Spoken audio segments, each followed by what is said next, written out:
Are you doing his job now? Yeah, I'm doing scoreboard. What's your job? Helping Kieran with his counts and stuff on What is this? It's just easy. Is this for the broadcast?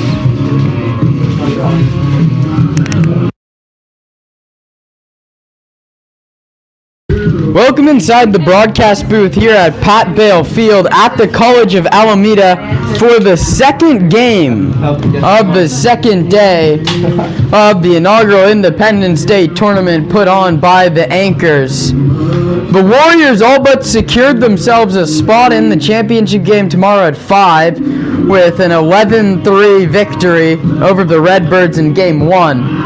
That will put the Redbirds playing at 10 a.m. tomorrow in the 5th place game. Today, though, in Game 2, we have the Petaluma Leghorns coming off a 15-4 victory.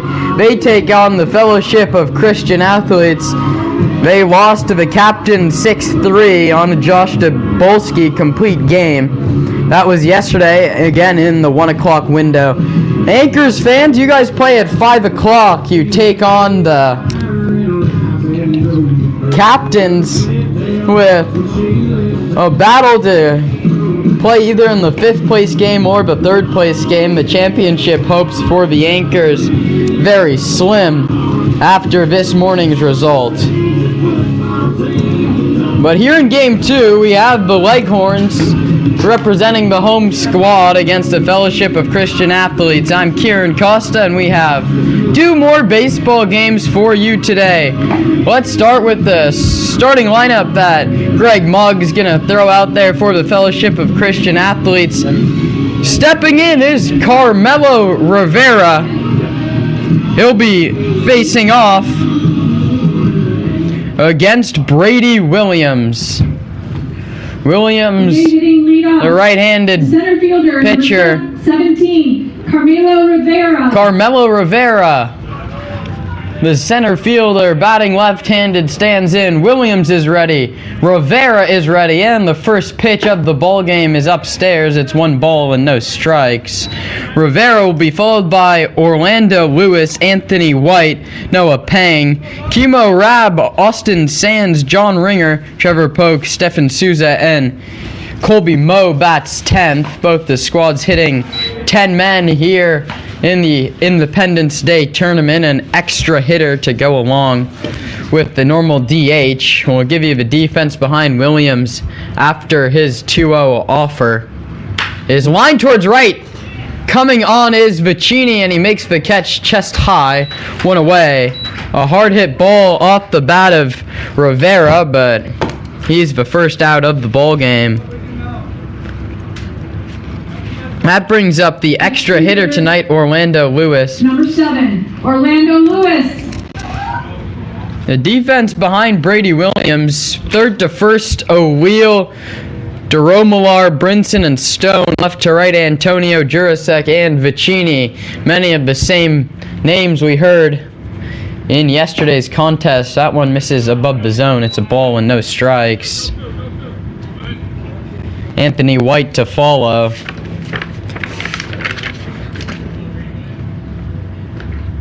Williams sets at the letters and fires a fastball, clips the top of the zone for a called strike.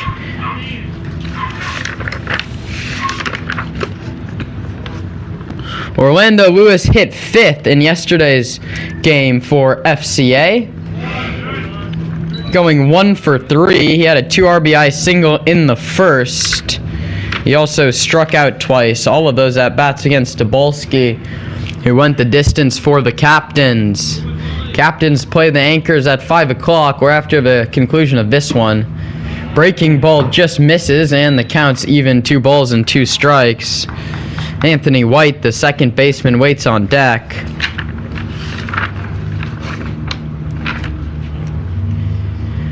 Williams' 2-2 offer is above the zone. Filler up, it's 3 balls and 2 strikes.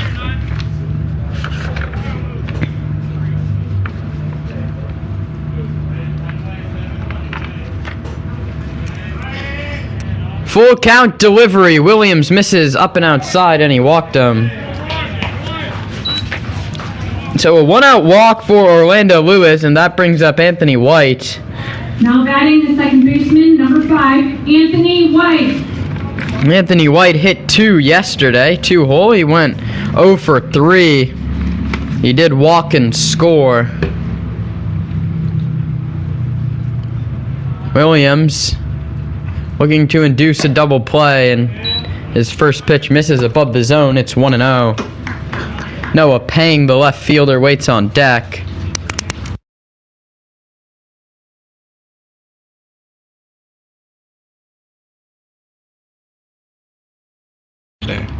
The 1-0 pick back to first, nothing doing.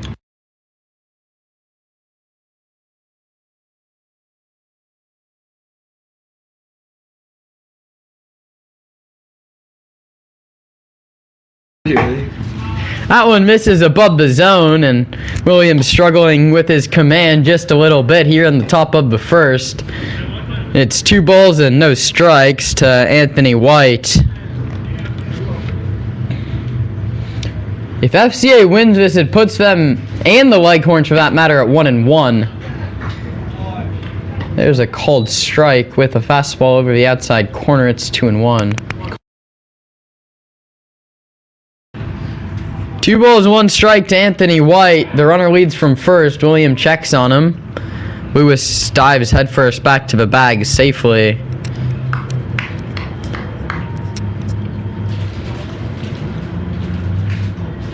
Williams is 2 and off for runner goes. Pitches high. The throw to second is in time. He tags the arm of Orlando Lewis, who gets caught stealing. The pitch misses. Nice throw from behind the dish. The fastball was up and away, so it's both 3-1. The first caught stealing for the Leghorn catcher, August Sueño. Caught on and missed with the breaking ball filler up. It's 3 balls and 2 strikes. Noah Pang, the cleanup man, waits on deck.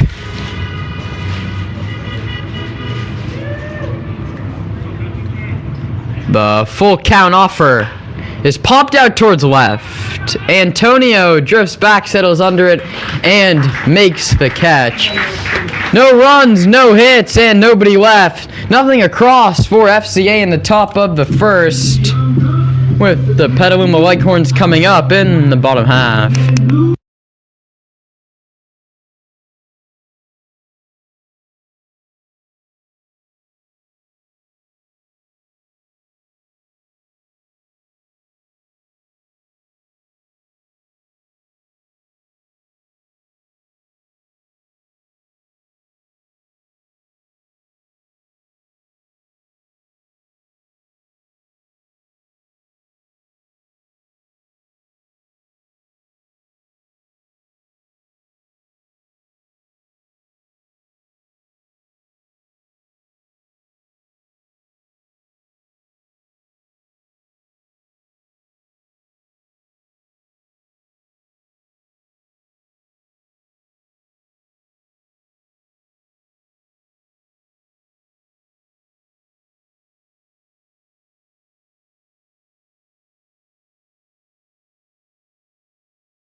Bottom half of the first inning from Pat Bale Field at the College of Alameda. Nick Orozco takes the mound for the Fellowship of Christian Athletes. Number 7, Keys Deromilar.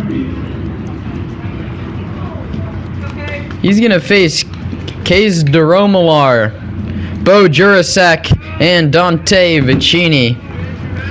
We'll fill out the rest of the 10 after the first pitch. DeRomalar, back of the box, right on top of the plate. He takes a called strike one.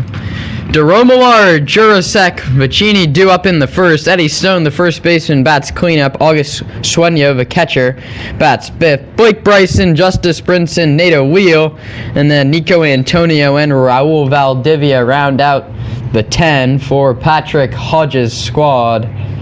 Spencer Finkbonner, the head coach, not with the ball club today. With a win here, Petaluma could find themselves in the final tomorrow. That one's a high hop to Ringer, who throws to first in time.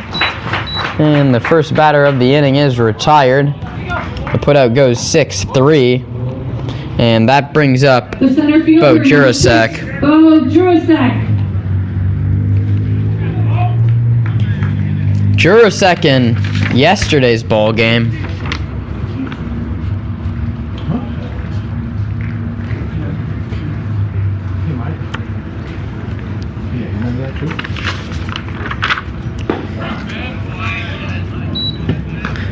He hit ninth in yesterday's ball game and reached base 3 times and has been moved up to the 2 slot. He singled, doubled, and walked in what turned into a Route 15-4 victory for Petaluma. Here he's behind, nothing in 2. Dante Vicini waits on deck. The pitch is outside.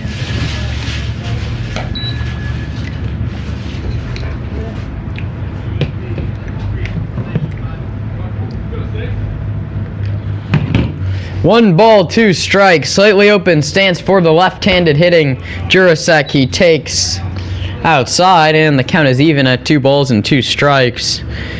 The defense behind Nick Orozco today, third to first, Rob, Ringer, White, and Sands. Left to right, Pang, Rivera, and Mo. His battery mate, Stephen Sousa.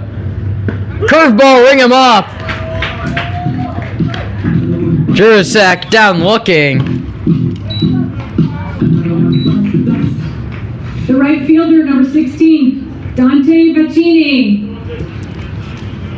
First strikeout of the ball game for either side. And that brings up Dante Vicini.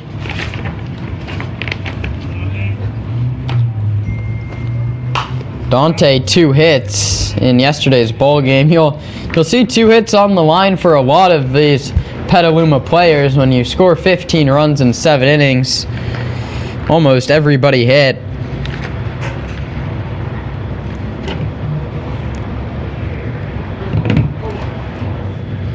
No balls and 1 strike. Orozco doing a good job of getting ahead.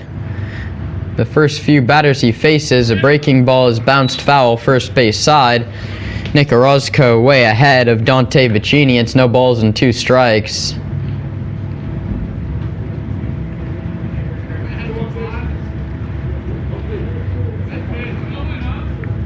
No balls, 2 strikes, 2 outs, just getting started. Last half of the first.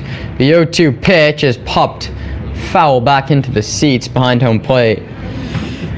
Still one more game today. You can come out to Pat Bale Field at the College of Alameda to watch your Anchors take on the Captains. And tomorrow, 3 more baseball games for you.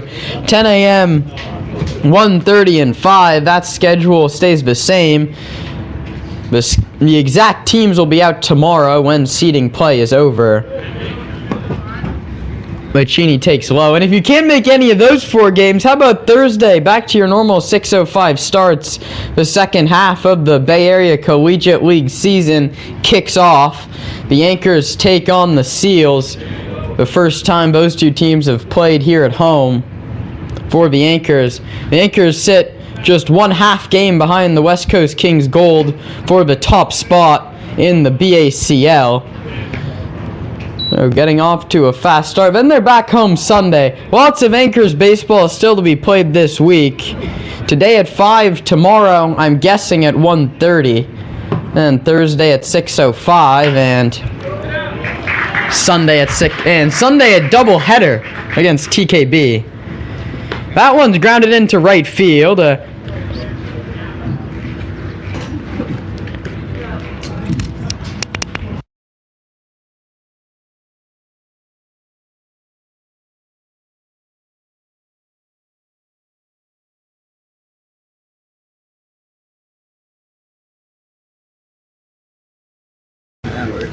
And that brings up Eddie Stone. Vicini works a long at bat and turns it into a 2-out single.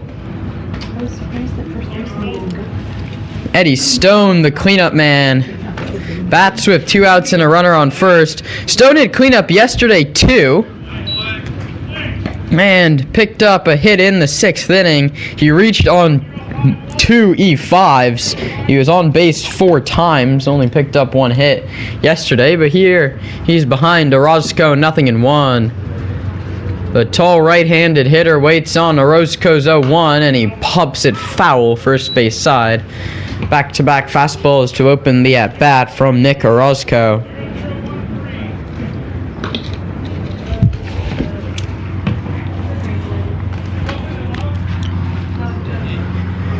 Stone forced to battle. He's behind in the count, 0-2. Vicini runs from first. The curveball's low, and a stolen base for Dante Vicini, and now he's in scoring position with 2 men out. And if Eddie Stone can get a ball to the outfield, the Leghorns could take a 1-0 lead. Set at the belt, the 1-2 offer is bounced back through the middle for a base hit. That stolen base looms large. Dante Vicini scores. The throw comes into the plate. It's very late, and a 2-out rally for the Leghorns here in the last of the first. And after the first 2 went down quietly, single, stolen base, single, and the Leghorns lead it 1-0. RBI single, Eddie Stone. Now batting the catcher, number 14, August Quino. August Quino steps in. He's catching today. Quino played left field last night. It's a called strike 1. He was one of the few to not pick up a hit. He reached 4 times, though, a couple fielders' choices, a couple walks. He ended up scoring 3 runs. Out of the sidestep, the pitch just off the corner, and the count's even at a ball and a strike. Blake Bryson, the DH tonight, waits on deck. He had himself a heck of a game yesterday as well, and Orozco checks on the runner Stone at first before his 1-1.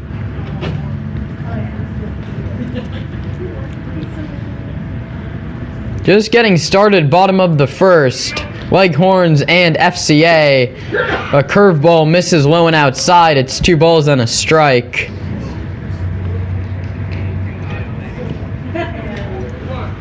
We'll see how long Nick Orozco can go. The teams know they have to play 3 games in 3 days. That one sent out towards left center. Chasing Rivera back, he settles under it in left center and makes the catch. 1 run, 2 hits, a man left. We're on to the second. Leghorns leading 1-0.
Top half of the second inning here from Pat Bale Field at the College of Alameda. Noah Pang, the cleanup man, leads off. The Fellowship of Christian Athletes drew a walk in the first, but was erased on a caught stealing, so Brady Williams faced the minimum in the first frame. His first one misses. It's 1 ball and no strikes. Williams sets at the chest and delivers and hit him. So Noah Pang gets hit on the arm guard, so he heads to first base, and the leadoff man's aboard. The third baseman For Kimo Robb. Kimo Robb. We didn't see Robb in yesterday's game. He comes in to play third base. Third base was manned by Louis Zuleka in yesterday's game. Former anchor, infielder, and pitcher. Here comes the pitch, and it's just upstairs with a fastball. No balls. 1 ball and no strikes.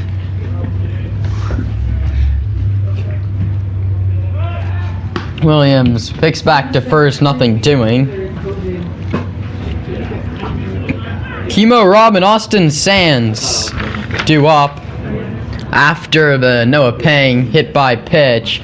The right-handed hitter takes a called strike right down the middle. Leghorn infield plays for 2. Stone holding the runner on at first for 1-1. A check swing on a ball in the dirt. He did not go, says first base umpire. Vicente Gutierrez down at first. Keith Baker, I think, is behind the plate. Tim Logan out at first. Another pickup from Williams. A nice play by Stone to corral it. Ball that could have flown over the first baseman's head. Pang away from first. Williams from the side step called strike over the inner half with a fastball.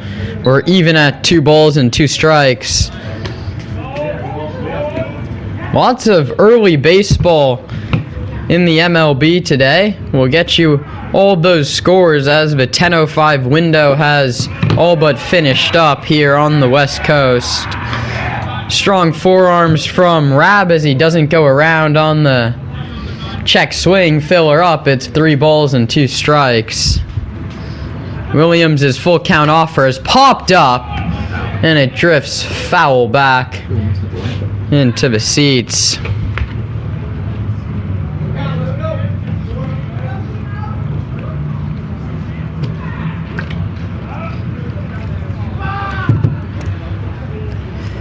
So another full count offer, Williams and Robb. Robb slightly open stance, the full count offer. A fastball that just misses off the inside. It's a free pass. The second one issued by Williams, and there's runners at first and second with nobody out. The Marlins beat the Cardinals 15-2 in Miami, a Cardinals team that has dropped to 15 games below 500. The Twins hammered the Royals 9-3 in Minneapolis, and the Reds beat the Nationals 8-4 in our nation's capital here on 4th of July. Yankees beat the Orioles. They've won 2 games in a row, and the AL East division second place just got a lot more interesting. The Rays holding a 9-game lead over both those teams. Williams sets and fires a first pitch strike, but there's no race like the BACL race. Our Alameda Anchors sitting a half game back of the West Coast Kings Gold, and a couple teams, including the Seals, who we'll see Thursday, are 2 games behind. Caught on and missed. He fooled him with the breaking ball in the dirt, and there's 1 away. A much-needed swinging strikeout, and now Williams is a ground ball double play from getting out of it. Kings Gold have the Anchors by a half game. They're 10-4 to the Anchors, 9-4 in league play. Admirals and Seals and Game Prep Trojans all 2 back of West Coast Kings. Anchors have 1.5 on those, so it's going to be a fun BACL second half. We'll see how that goes. A perfect bond, but it goes foul. John Ringer saw the third baseman O'Wheel playing back, tried to drop one down and almost did. It kicked foul. It's no balls and 1 strike.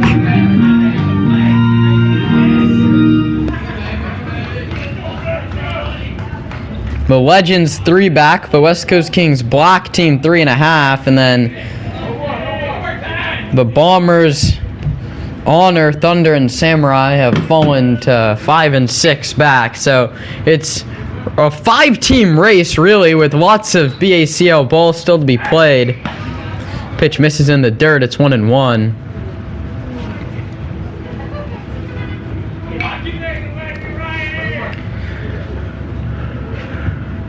Pang away from second, Robb away from first. Williams is 1-1, is caught on and missed.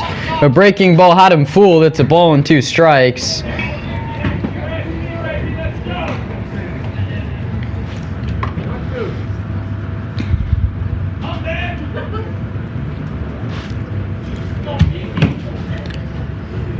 Big hole on the right side with Brinson playing shaded towards second. That one is spoiled foul. An emergency hack from John Ringer, and he stays alive. The count holds at 1-2.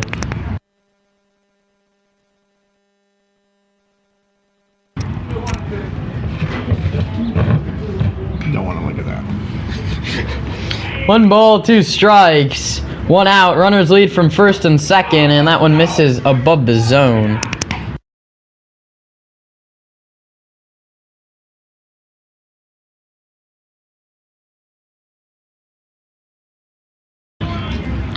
Here comes a 2-2 offer, 2 on, 2 out. The 2-2, Williams checks second and fires foul back to the screen. He tried to elevate a fastball, and John Ringer stayed around.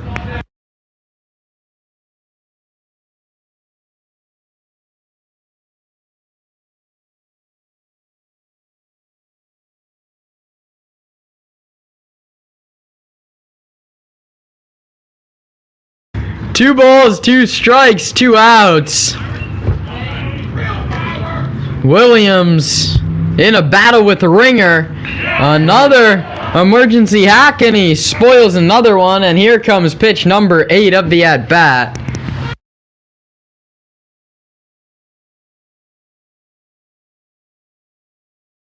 Leghorns lead it 1-0. Top half of the second inning here in the second of 3 games on this beautiful 4th of July. The cloud cover completely gone, clear blue skies, and he fouls another one back. The battle continues. A beautiful view for baseball of the rolling hills behind, and then the Oakland skyline over the left field fence. Pat Bale Field, College of Alameda, also home to Holy Names University. That's the NHU behind home plate. The Leghorns in the light blues, FCA in the visiting reds. The 2-2 is lined hard but foul. And you know what that means? Here comes pitch number 10. Williams still has a pitch to waste, as the count's even 2-2. But he has been filling up the zone, going right after John Ringer.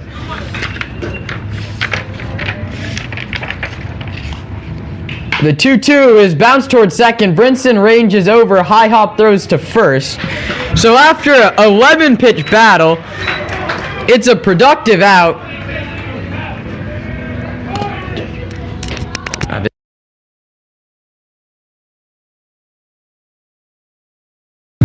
So an 11-pitch battle yields a productive out for John Ringer.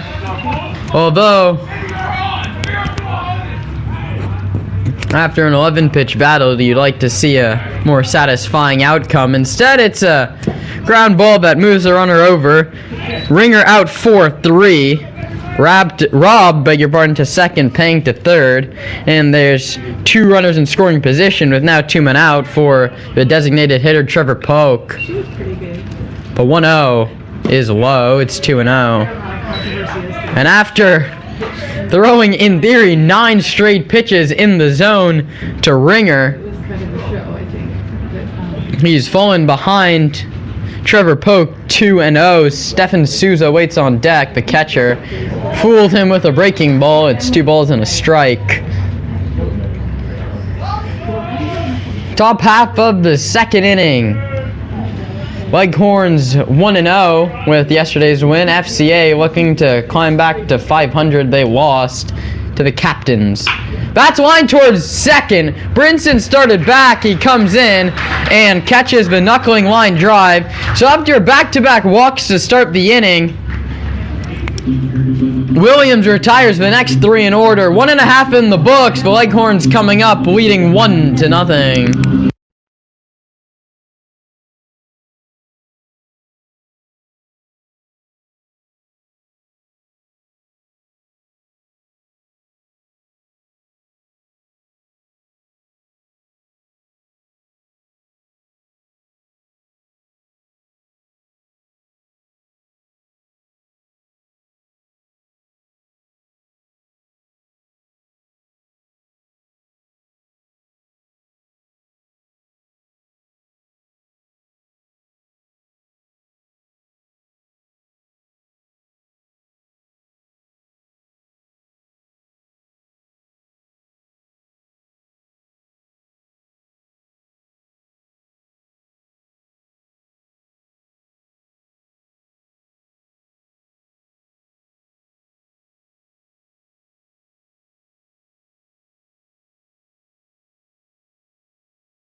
Nick Orozco out for his second inning of work.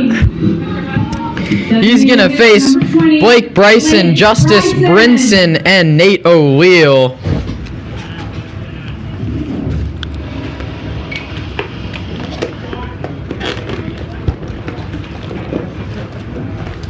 His first pitch misses to Bryson.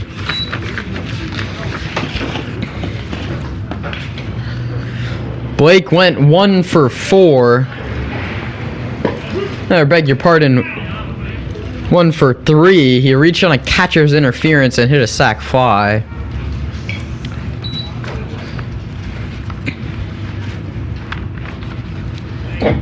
The 1-1 offer to Blake is lined foul first base side. Laid on a fastball from Orozco, and it's a ball and 2 strikes. Bottom half of the second inning from Alameda. The Leghorns looking to secure their place in the championship game tomorrow at 5 o'clock. An off-speed pitch misses, and we're all even at 2-2.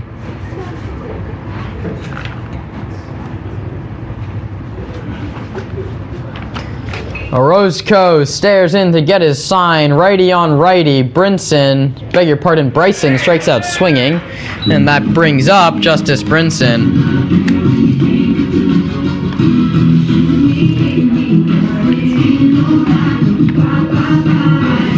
That's the second strikeout of the game for Nick Orozco. That brings up Justice Brinson. All he did yesterday was get on base 5 times, 3 singles and 2 walks. He scored 3 runs and also caught a great game behind the dish. We'll see if he can continue his 5 at-bat on base streak here, and he takes a curveball for a called strike 1. I don't know if they give out a player of the tournament, but my vote right now goes to Justice Brinson.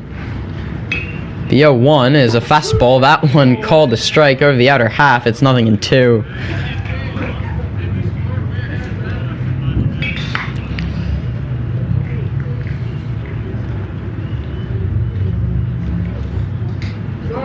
Brinson calls timeout before the 0-2 pitch. Nick Orozco took too long. Brinson ready. Orozco ready. Nick sets at the belt and delivers an 0-2. This fastball is too high. It's a ball and 2 strikes. Nate O'Wheel, yesterday's starter, waits on deck. O'Wheel went 4 innings, giving up 4 earned in what would be a winning effort for Petaluma. This curveball is flared down the right field line. If it's fair, it's going to dunk in. It's a fair ball. It's going to roll all the way into the corner. Chasing it is Mo. He picks it up down by the bullpen, and it's a double. Justice Brinson stays red hot as that one drops just inside the white chalk line, bounces down into the corner. The stadium has bullpens on the field, so it kicks off that hill down the right field line. And Brinson picks up a 1-out double, and he's been on base all 6 times he's come up over this weekend.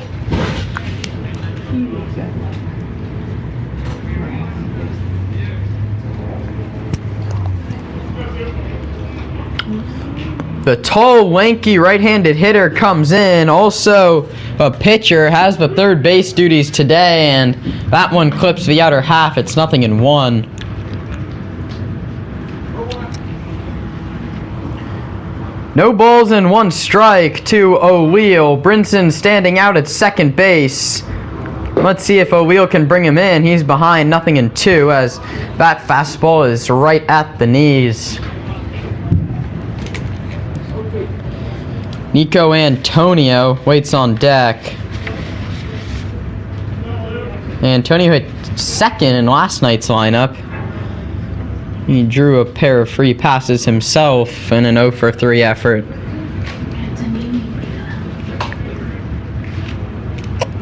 But here it's 0-2 to Nate O'Wheel, who takes up and outside. It's a ball and 2 strikes. The Anchors and the Captains at 5 o'clock. You can stay trained to Alameda Anchors YouTube for that, and another 3 games for you tomorrow. The 1-2 offer is outside. It's 2 balls and 2 strikes. A good frame draw from Stephen Souza to bring it back over the corner, but Keith Baker calls it outside, and we're even at 2 balls and 2 strikes. Big hole on the right side for O'Wheel, who takes and cuts out a curveball, and he is retired. Was fooled on the hook from Nate Orozco. There's 2 away. The second strikeout of the inning, both swinging. Left fielder number 4, Nico Antonini.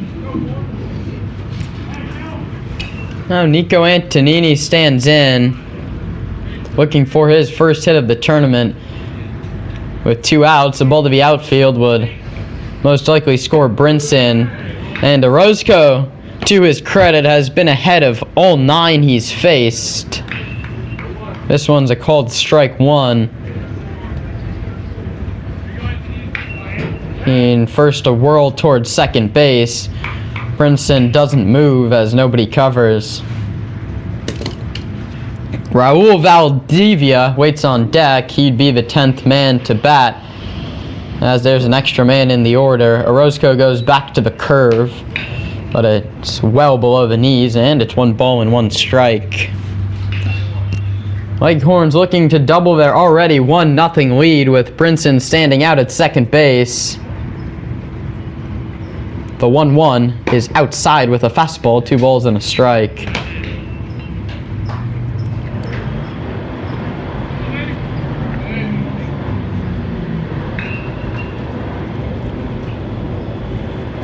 Two balls, 1 strike, 2 outs.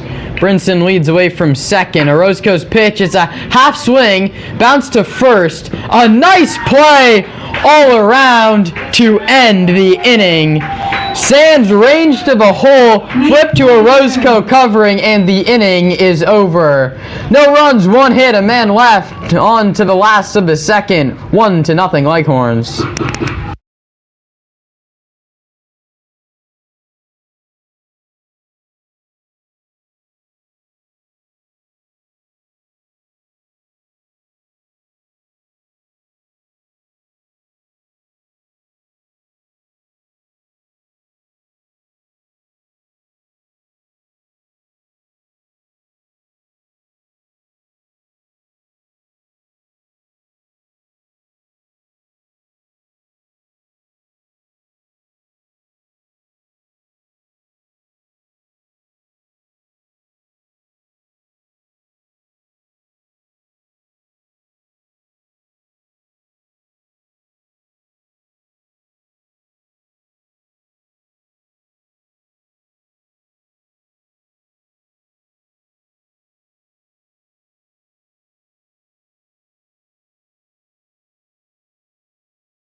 On to the third in Alameda. The Leghorns lead this one 1-0. There's lots of baseball in progress around the MLB. The Giants trail 3-0 at Oracle Park. Former Yankee Mike Ford has homered for the Mariners. Logan Gilbert on the mound for Seattle. The Giants sending out Wynn. We'll see how long he's given as he's gone up and down to AAA all year. The Astros lead the Rockies 1-0. That's in Houston. The Rangers on top of the Red Sox at Fenway 6-2. That one's been delayed in the bottom half of the 8th. A few more scores to give you. We'll do that after the first pitch between Williams and Stefan Souza. The first pitch is high. Cubs lead the Brewers in Milwaukee 4-0, and the Phillies on top of the AL East leading Rays 1-0. That one's in the 5th. Zach Eflin facing his former club. That one's a called strike, 1-1. 1 ball, 1 strike, top half of the 3rd inning. Just a picturesque day for baseball. That one's hit very weakly out towards short. Cutting in front is the third baseman, O'Wheel. DeRomalar picks it up, but his throw to first is low. It goes as an infield single. I don't think they would have got him either way. And Steven Souza is aboard.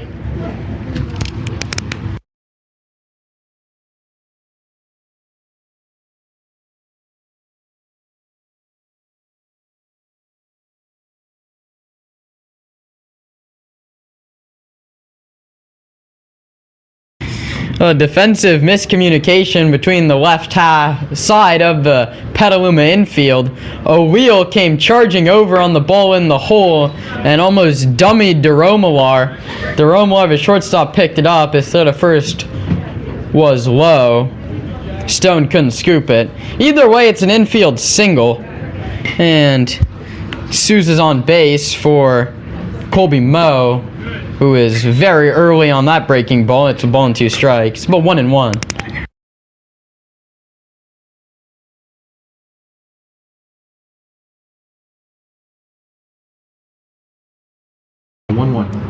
The 1-1 offer, but first Williams checks on first.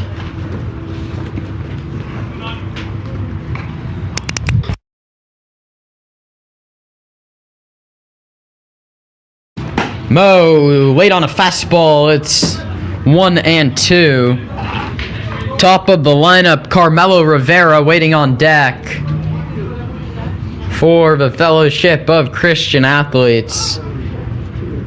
Souza leads away from first. A catcher, you'd be surprised if they send him. That one's bounced toward short. A beautiful double play ball. Brinson to second for 1. The turn to first. That throws low by DeRomalar. Hits a fielder's choice.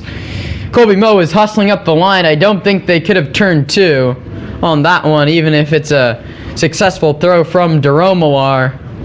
Case DeRomalar's had back-to-back plays where he's thrown the ball well under the glove of his first baseman Stone. He's lucky to not be charged an error on either of them. But DeRomalar struggling to get the ball to first base on the fly. It goes as a fielder's choice for Colby Moe. Stefan Souza out at second base. And back to the top of the lineup in Carmelo Rivera, who hit a hard line drive to center field his first time up. This one hits a mile high. It's a foul ball, but Vicini runs out of room.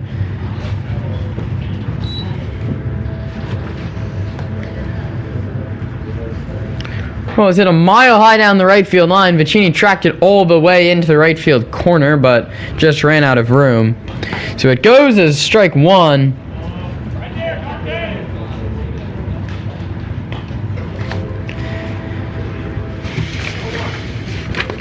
The 0-1 to Rivera.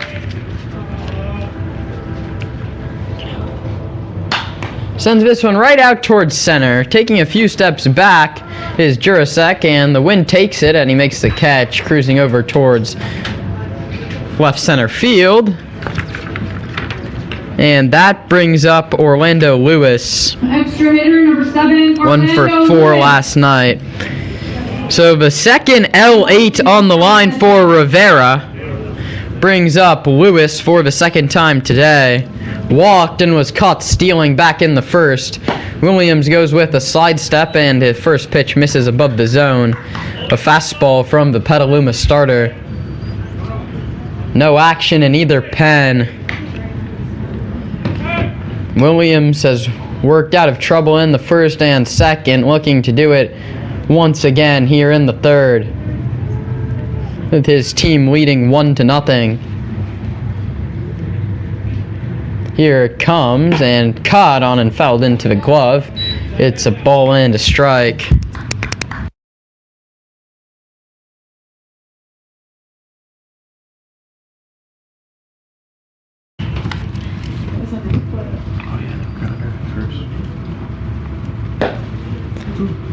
That one, a fastball misses somewhere, and it's 2 balls and 1 strike. 10, 1, and 2 will be due up for the Leghorns in the home half of the third. That's Raul Valdivia, and then back to the top. First, Williams has to keep their 1-0 lead. The right-hander sets at the chest. The runner's not going, and the fastball misses just low. It's 3 balls and 1 strike. Back-to-back close pitches from Williams, who gets it and is ready to go. Lewis now steps in. The 3-1 offer now is flared out towards center. It's sinking fast, but not fast enough, as Jurasek makes the play, and the inning is over. 2.5 in the books. Leghorns coming up, leading 1-0.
Leghorns send up 10, 1, and 2 here in the last of the third against Nick Orozco. Raul Valdivia slotted in late as the extra hitter. He bats 10th. He started last night's ball game for FCA. And sends that one on the infield. And the catch is made by the shortstop Ringer. Beg your pardon, he started for the Leghorns. I'll give you his stats in just a moment. He Top of the order. singled and The shortstop number 7, Case Daryl Marilar. reached base 3 other times via errors and fielder's choice. But 1 pitch, 1 out, just what Orozco needed as Valdivia goes down P6. And back to the top in K's DeRomalar. K's grounded out his shortstop counterpart last time up.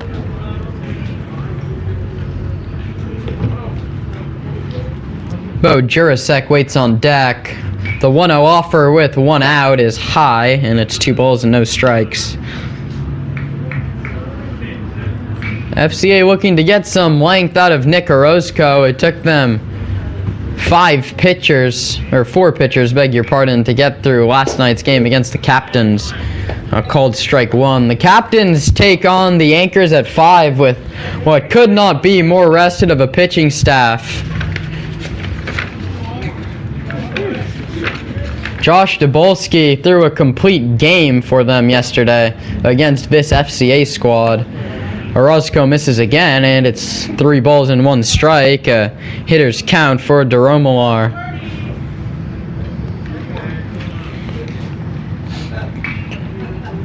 Waits on a 3-1. Righty on righty is outside ball 4, and DeRomalar reaches on the walk. The first one issued by Nick Orozco. The center fielder, number 6, Bo Jurasek. Jurasek, after getting moved up in the lineup from 9th to 2nd, struck out looking his first time up. Was on base 3 times yesterday. Infield shaded for 2. A pick back to first. And diving back safely is DeRomalar. Both teams have had runners on every single half inning of the ballgame. A sidestep is popped up. Left center, right in the sun, coming on to make the play. And a nice one at that is Noah Pang, who came charging on and made the play. There's 2 down. 16, Dante Vicini. That brings up Dante Vicini, who singled, stole second, and wound up scoring on the Eddie Stone single. That was back in the first. Do you want to announce a little bit? Do you want to do like 3 innings? Or? I can, yeah. There goes the runner. The curveball cannot be corralled by Stefan Souza. Okay. And then I'll do the last. And That's fine. Okay. stolen base for K's DeRomalar. The second swipe bag for the Leghorns here in 3 innings. They're taking advantage of the Orozco and Souza battery. 1 ball and no strikes. Vicini now an RBI opportunity. A fastball off the corner. It's 2-0. Eddie Stone, the RBI man, waits on deck if they can get it to him. Orozco's 2-0 offer to the lefty is lined hard down the right field line. Foul. Fair! And it bounces all the way into the corner. Vicini's going to round head towards third, and he's up there with the stand-up triple. His second hit of the ball game. He's halfway to the cycle, and it's 2-0 Leghorns. And now Eddie Stone has a chance to knock in yet another run. Another 2-out rally for the Leghorns. 13, Eddie Stone. Vicini just snuck that one inside the first base line.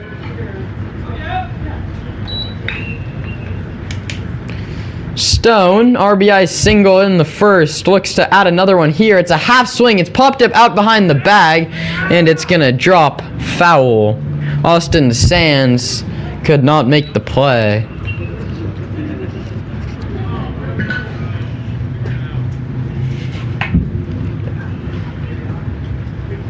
So it's no balls and 1 strike. Eddie Stone didn't mean to start a swing, but he popped it foul, and he's behind.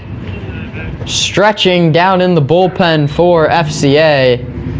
Orozco's 0-1 is a curveball that drops in there. It's 0-2.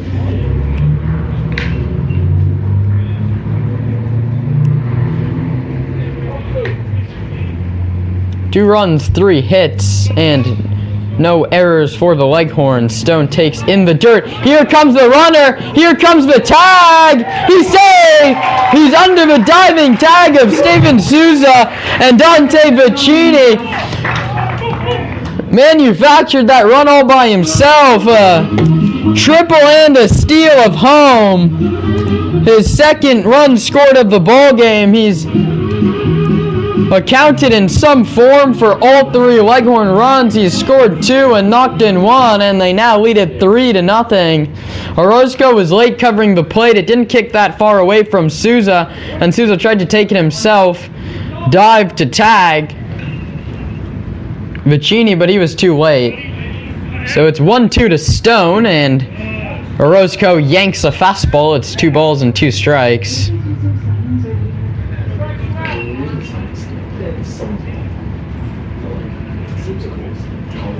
As Michael Bearbalt said, the deuces are wild. Delivery on 2-2. Curveball low, and Stone's battled all the way back. Filler up. It's 3 balls and 2 strikes. They lost finally. I was like, oh, now I have to go back to Palo Alto. Eddie Stone singled his first time up. He's battled back from 0-2 to even the count. Or beg your pardon, to take the lead 3-2, and he walked him. A great at-bat from Eddie Stone, who battled back from down 0-2 to draw a walk. He's on base for the second time today, and Augie Queno steps in. Queno flew out to center to end the first inning.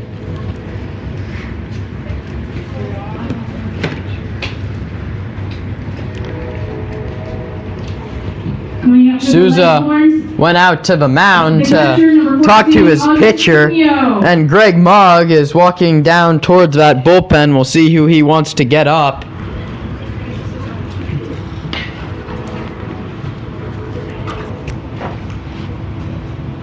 Quenu in for the second time today. There goes the runner. The throw is on 2 hops, and diving in safely is Eddie Stone. He stole that one off of Orozco as he had a great jump. He was 3/4 of the way to second by the time the ball left Souza's hands. It was not a very good throw as it 2 hopped wide of the bag. So a stolen base, the second of the inning, the third of the afternoon. And he's gotten himself into scoring position. And we'll see if Queno can drive him in. The 0-1 is high, 1 ball and 1 strike.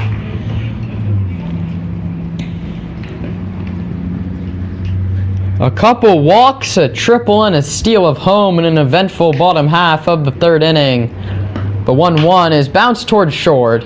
High hop for Ringer, who slings it across the diamond in time to get him. 2 runs on 1 hit and 1 left. On to the 4th. It's 3-0 Leghorns.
So Anthony White leads off, and he lines that one out towards right. Coming on to make the catch is Dante Vicini. There's one down.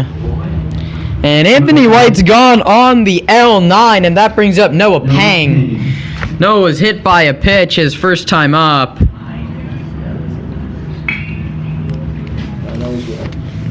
Pang was left at third. Pang was hit on the first pitch from Williams, and He lined out our fly.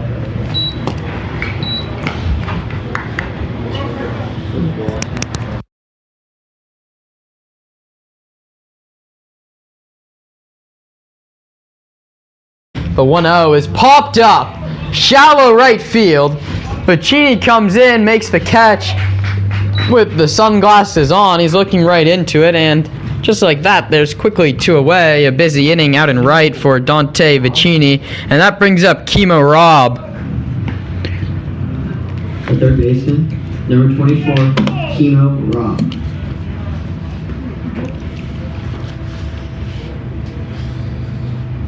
So quickly 2 away for Williams, looking for his first 1-2-3 inning. And that one misses low. It's 1-0.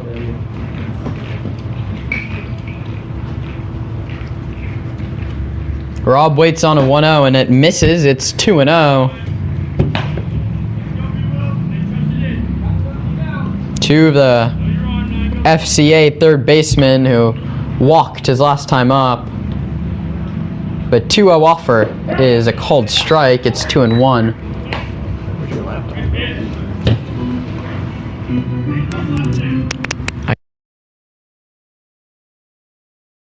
2 balls, 1 strike. Robb takes a fastball at the letters. It's 3 balls and 1 strike.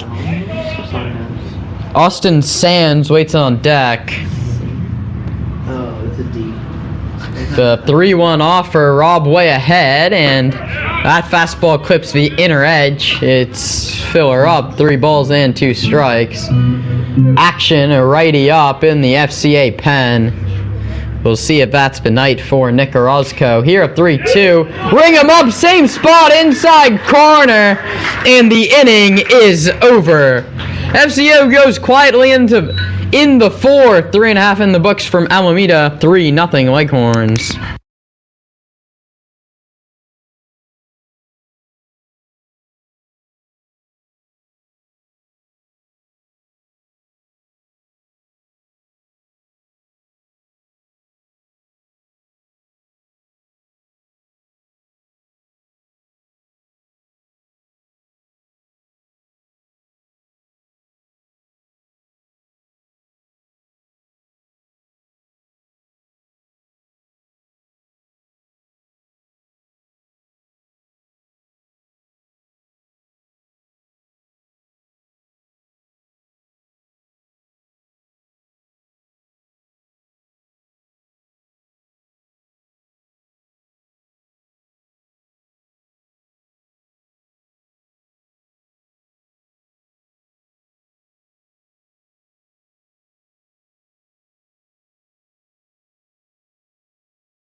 totally forgot about the pitcher. Bottom half of the fourth inning, the Leghorns leading 3-0, looking to add on, and they'll send Blake Bryson, Justice Brinson, and Nato Wheel to the plate. Bryson, the designated hitter, struck out swinging on a high fastball his first time through, and that one misses in off the corner for ball one. Only 2 players listed on the bench today for FCA, so we'll see how many innings they ask Caden Roth to go in relief of Brady William, or beg your pardon, of Nico Orozco. Orozco's final line I'll get to you in just a moment. 3 runs on 3 hits. He walked 2 and struck out 3. That breaking ball misses inside. It's 2-1 to Blake Bryson. So Orozco out of the game after 3 innings. We'll see how Caden Roth can do in relief. That one is grounded hard, but foul down the third base line. Nice play by head coach Patrick Hodges, who picked it down the third base line.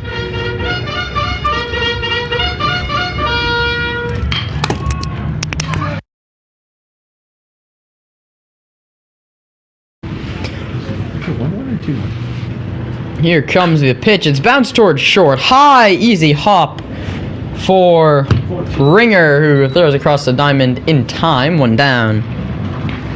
But put out goes 6-3, and that brings up Justin Brinson, who's yet to be retired all tournament. Second baseman, number 17, Justin Brinson. Justin Brinson was on base 5 times yesterday, and doubled already once today. He was left stranded out on second base. See if he can continue his hot streak here against the new pitcher, Caden Roth. The first pitch to Brinson is a called strike, a fastball on the outer half. Brinson was bound 0-2 in his last at-bat before hitting a slicing line drive that dunked in down the right field line and ended up as a double for Justice, tasked with the second base duties today, as this one's low and the count's even at a ball and a strike.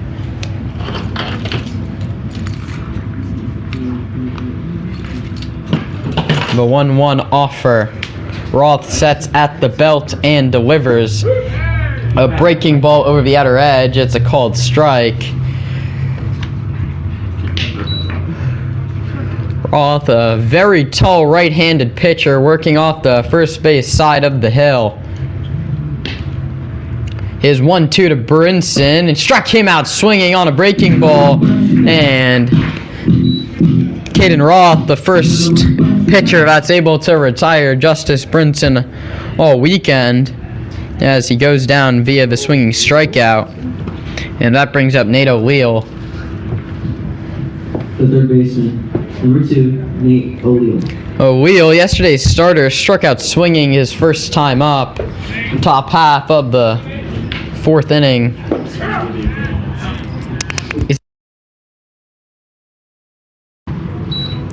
Leghorns leading 3-0, home half of the 4th. The 0-1 to O'Leal. Roth misses low, and it's a ball and a strike. Nico on deck. He bounced to first.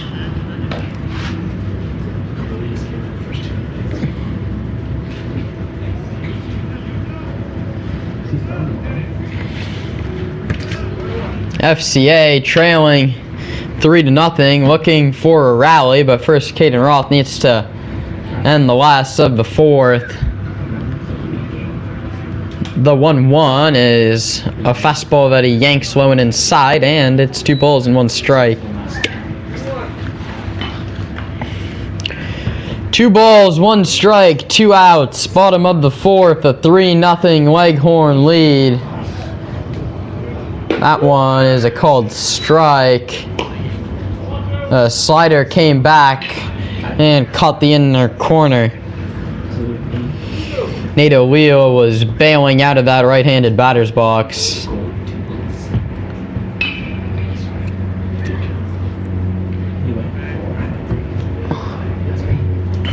The 2-2 delivery from Roth to O'Leal gets through Souza to the screen. Filler up. It's 3 balls and 2 strikes.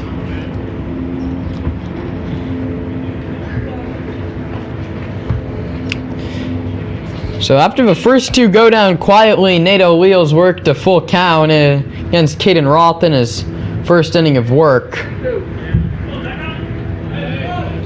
The full count delivery to O'Leal. Ring him up, slider over the inside corner. He goes back to the well, and the inning is over. 1, 2, 3, go the Leghorns in the 4th. We're on to the 5th. 3-0, Petaluma.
Leading off the top half of the 5th inning is Austin Sands, who struck out swinging in his first trip against Williams, and Brady misses. It's 1-0.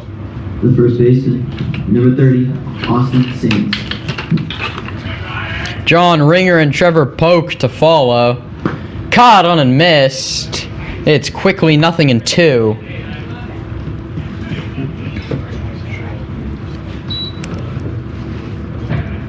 Williams set, stares in to Quenio for his 0-2 call, and Sands lays off a breaking ball low and outside. It's a ball and 2 strikes.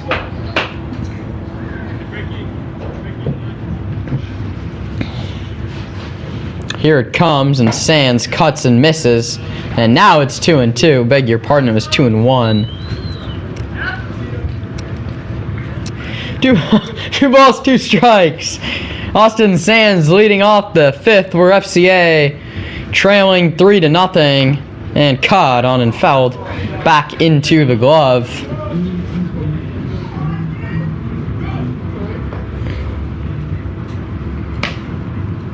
Quenio couldn't squeeze it, so Austin Sands has another chance as the battle continues at 0-2.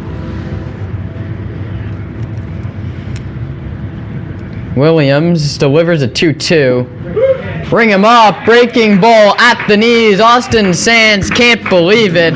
There's 2 down. 1 away, beg your pardon. Back-to-back strikeout. It's looking, going back to last inning. The shortstop, number 10, John Ringer.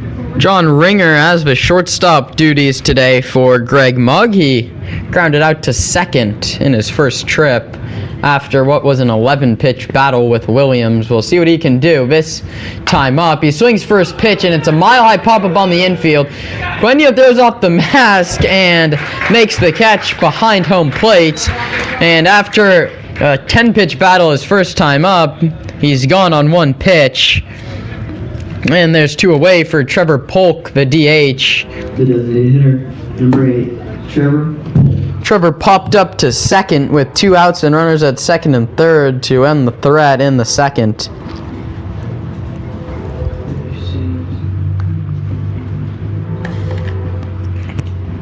The first pitch is caught on and missed, a breaking ball in the dirt.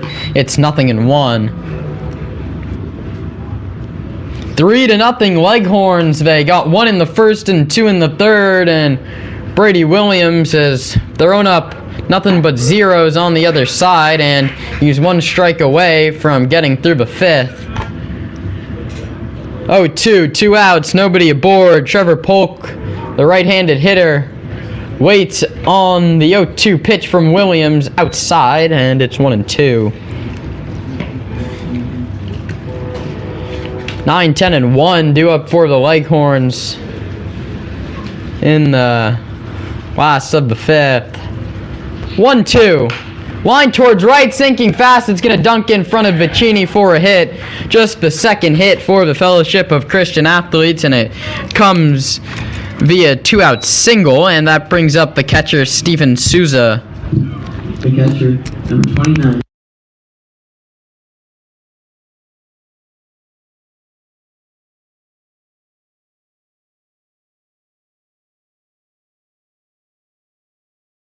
Souza, a right-handed hitter.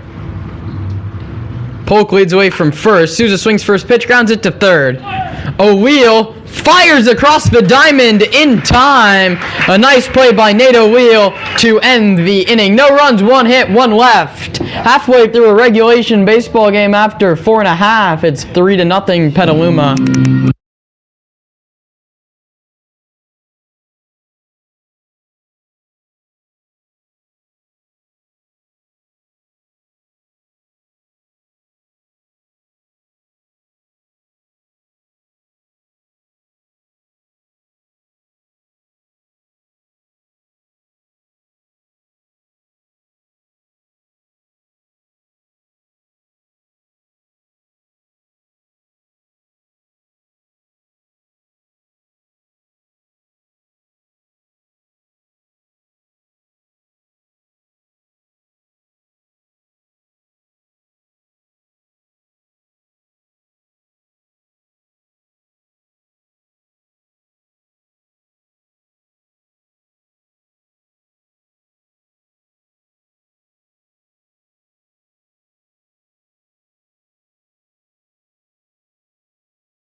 Nico Antonini leads off against Caden Roth.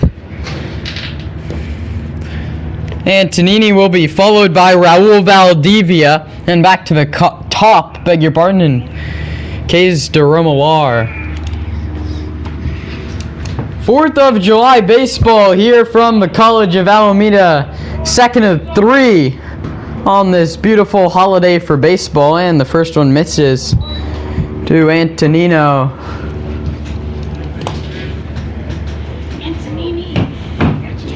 And Tonini takes the first one below the knees, and now ahead in the count, 1-0 to Roth. That one same spot. It's also called a ball. It's 2-0.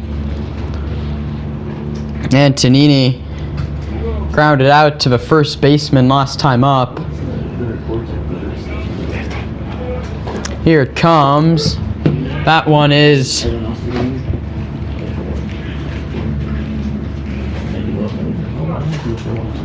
called a strike. It's 2-1. 2 balls and 1 strike.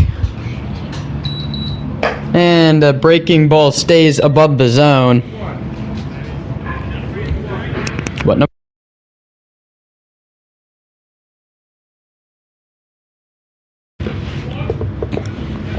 So it's 3 balls and 1 strike. Roth delivers low and a leadoff walk for Antonini. He's on base for Raul Valdivia.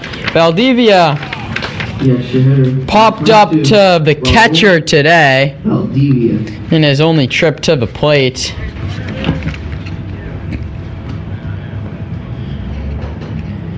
Valdivia, though, singled and was on base 4 times yesterday in what was a very ugly game between the Redbirds and Petaluma yesterday at 10 a.m. Error-riddled affair for both sides. The Redbirds committing 10 miscues in what turned into a 15-4 7-inning mercy rule for Petaluma. The Leghorns lead this one 3-0. Roth from the stretch yanks a fastball, beg your pardon, it's 2-0. 2 balls, no strikes. Leadoff walk is Antonini, who leads away from first, with Millar on deck.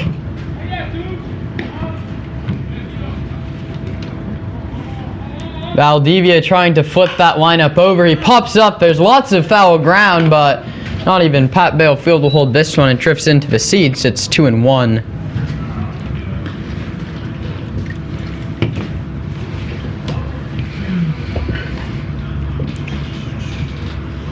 So 2 balls and 1 strike. And Tonini at first. The Leghorns already leading this one 3-0. Moving right along, we're in the last half of the 5th. The anchors and the captains, first pitch set for 5 o'clock. There goes the runner. The pitch is a breaking ball. That's called a ball.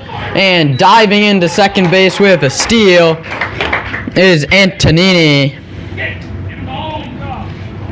And now Valdivia, who's ahead in the count 3-1, has a chance to knock in that runner, who now stands at second base with nobody out, or worst case scenario, move him to third.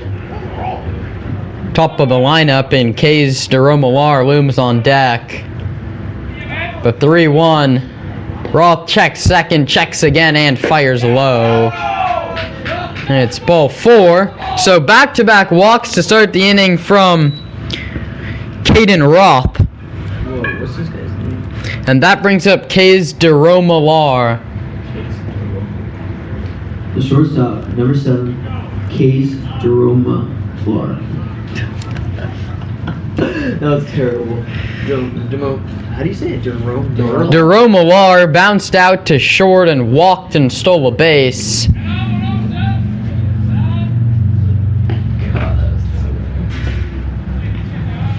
He also scored a run. Here, bats with first and second, drives that one out towards left center. Chasing back and into the left center field alley is Rivera, makes the running play. The runner tags, here comes the throw, it's cut off. And diving headlong into third is Nico Antonino. The ball was hit hard into the gap by Kays, but Rivera was on his horse, tracked it down, made the running catch, and Hodges decided to test his arm, and it works out. Millar Antonino into third. And that brings up Bo Jurasek. Center fielder, number 6, Bo Jurasek. Runners lead from first and third. Jurasek takes a fastball off the corner. It's 1-0.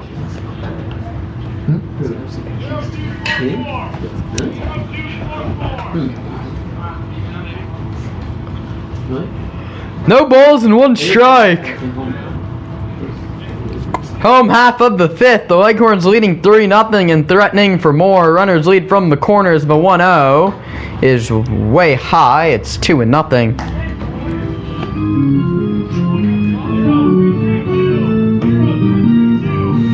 We'll see if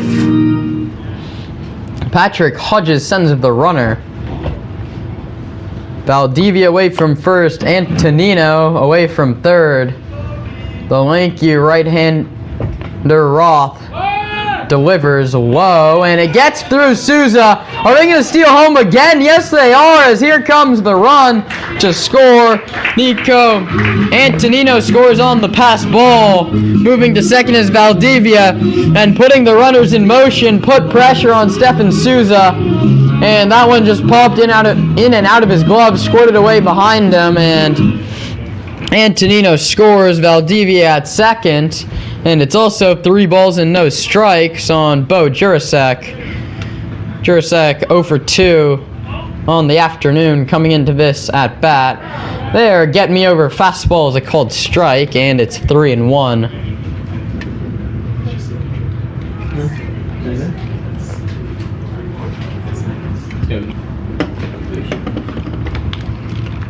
Three balls, 1 strike to the left fielder. Another one clips the edge and fill her up. It's 3 balls and 2 strikes.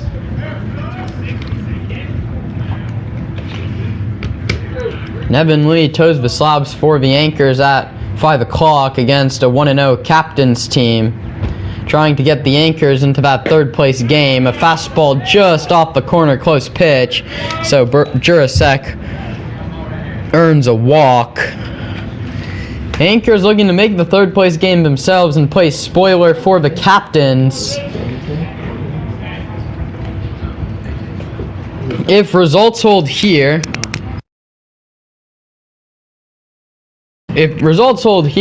Right fielder, number 16. FCA will be 0-2. The Redbirds will be 0-2, and that puts the Leghorns and the Warriors at 2-0.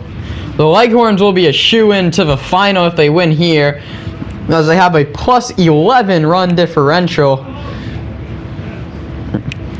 The Captains would have to win by somewhere near 20 runs. That one's dunked in foul down the 3rd base line. The right call by home plate umpire Keith Baker. So it's 0-2. Dante Vicini. He singled and stole a base and scored in the 1st. He tripled and scored in the 3rd. So Dante having himself quite an afternoon. The left-handed hitter bats here with runners at 1st and 2nd and 1 man out. He trails Roth in the count, 0-2. Roth checks 2nd and fires. Vicini spoils another one foul, 3rd base side. The count remains no balls and 2 strikes. There was action in the Petaluma pen, which has stopped, but it came in together and it looks like he was ready to go. So we'll see if Brady Williams is given a 6th inning. He's now been given an extra run of support. His team up 4-0, but looking for more with 2 on and just 1 out, and the power hitting Vicini at the dish. Dante takes in the dirt. There goes the runner. Souza's throw! Not in time. Sliding in with a stolen base is Raul Valdivia. Bo Jurasek didn't make the read in time, so he's still over at 1st. That's the 6th stolen base for Petaluma. There goes the runner. He's into 2nd, so took Bo 1 extra pitch, and there's runners at 2nd and 3rd, and a 2-2 count now on Vicini.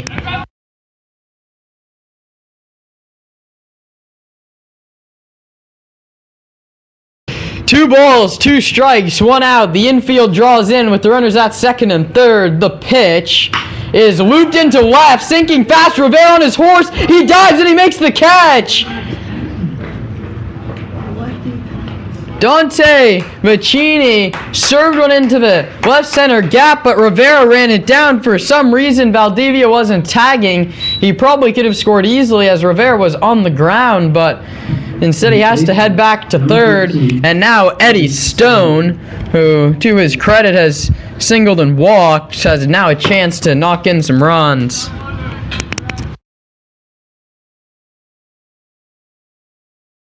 That's the second nice play this inning by Rivera. Called strike one, a fastball at the knees. Caden Roth ahead. 1 run in, 2 men on. Caden Roth trying to limit the damage and keep his team within a slam. Here comes an 0-1. Caught on and missed, laid on a fastball. Roth to reach back for that one, and it's 0-2. The catcher, August Quenya, waits on deck. Roth way ahead 0-2. His pitch is a breaking ball in the dirt. He did not go, and for the third time, the Petaluma Leghorns are going to steal home plate. A wild pitch for Roth on an 0-2 breaking ball. They went with a breaking ball in the dirt on 0-2. Souza couldn't corral it. It took a hop off his chest protector. So an RBI triple, an RBI single, and 3 steals of home have the Petaluma Leghorns leading 5-0. Here it comes. That's popped out towards center. Rivera drifts back, settles under it. 2 more steps back, makes the catch, and the inning is over. 2 runs on no hits and 1 man left. We're on to the 6th. Leghorns now leading 5-0.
We move on to the 6th inning here at Pat Bale Field at the College of Alameda, and Brady Williams is coming out of the game, but Brady Lobster is going to come in, so the book is closed on Brady Williams. We'll give you the line on him after the first pitch to the 10th hitter, Colby Moe. Brady Lobster, the right-handed pitcher, now into the game, facing the lefty Moe.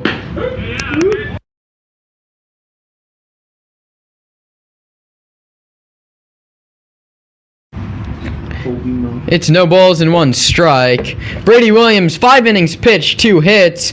He walked 2, struck out 3, and hit a batter. Obviously, no runs as his team leads 5-0. Fooled him there, and it's 1-1. Or beg your pardon, I think it's 0-2. No balls, 2 strikes. Here comes Wowster. It's flared into left, sinking fast. Ranging out is Jerome Alar. He's not going to get it, and it's a bloop single.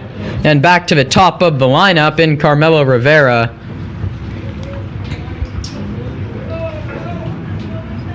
Center fielder, number 17, Carmelo Rivera.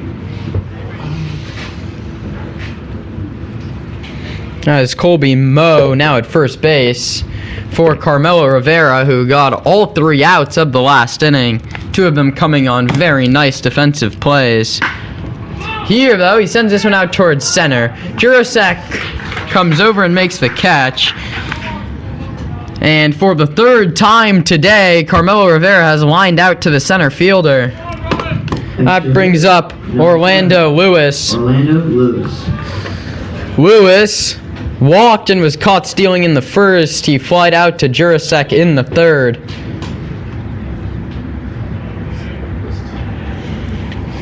Foster only works out of the stretch whether or not there's runners on. He checks Moe at first, checks again, and from the sidestep yanks a fastball. It's 1-0.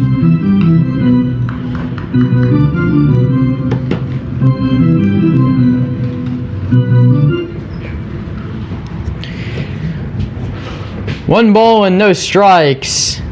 Foster, deep breath, sets at just above the belt and delivers a fastball that finds the outside corner, and we're even at 1-1.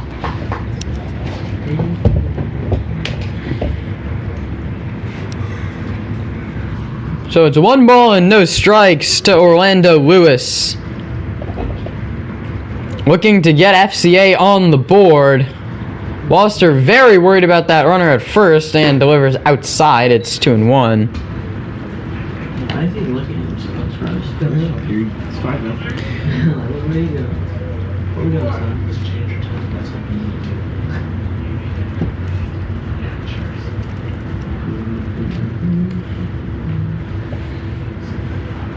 He delivers, and that one is another yanked fastball. It's 3-1.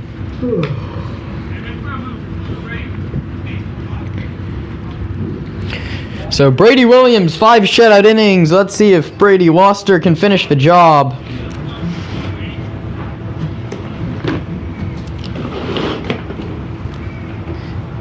His 3-1 delivery is a called strike 2 at the knees, and fill her up. It's 3 balls and 2 strikes.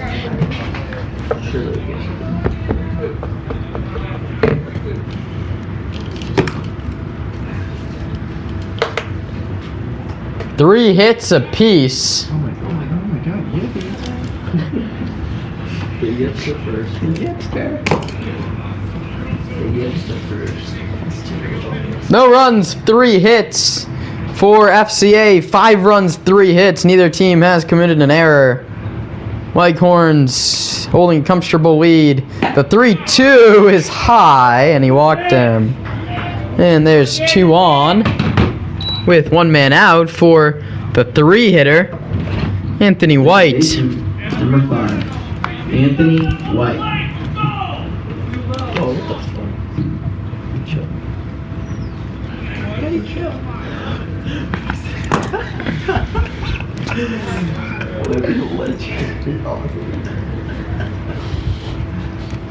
White, a left-handed hitter with an open stance, facing the righty Foster, who checks second. He's been very worried about the runners on, and he fills up the zone with a first pitch fastball. It's 0-1.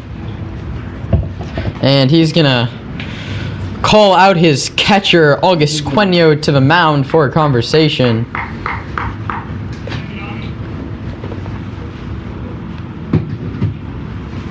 We have more finals from around the MLB. After a rain delay in Boston, The Rangers took down the Red Sox 6-2. The Astros lead the Rockies 4-0. That's in the last of the 8th in Houston. The Astros have the bases loaded and nobody out, looking to put away a Rockies squad a full 20 games under 500. The Mets leading the Diamondbacks 6-4. That one's in the desert. The Phillies lead the Rays 3-1 in the bottom half of the 9th. Cubs lead the Brewers 6-2. Mariners now on top of the Giants 4-0. The A's and Tigers and Angels and Padres both about to get underway. Here, there's runners at first and second and one out. Woster's 1-0 is fouled back to the screen. A fastball in on the hands of Anthony White, and it's 0-2. Noah Pang, the left fielder and cleanup man, waits on deck.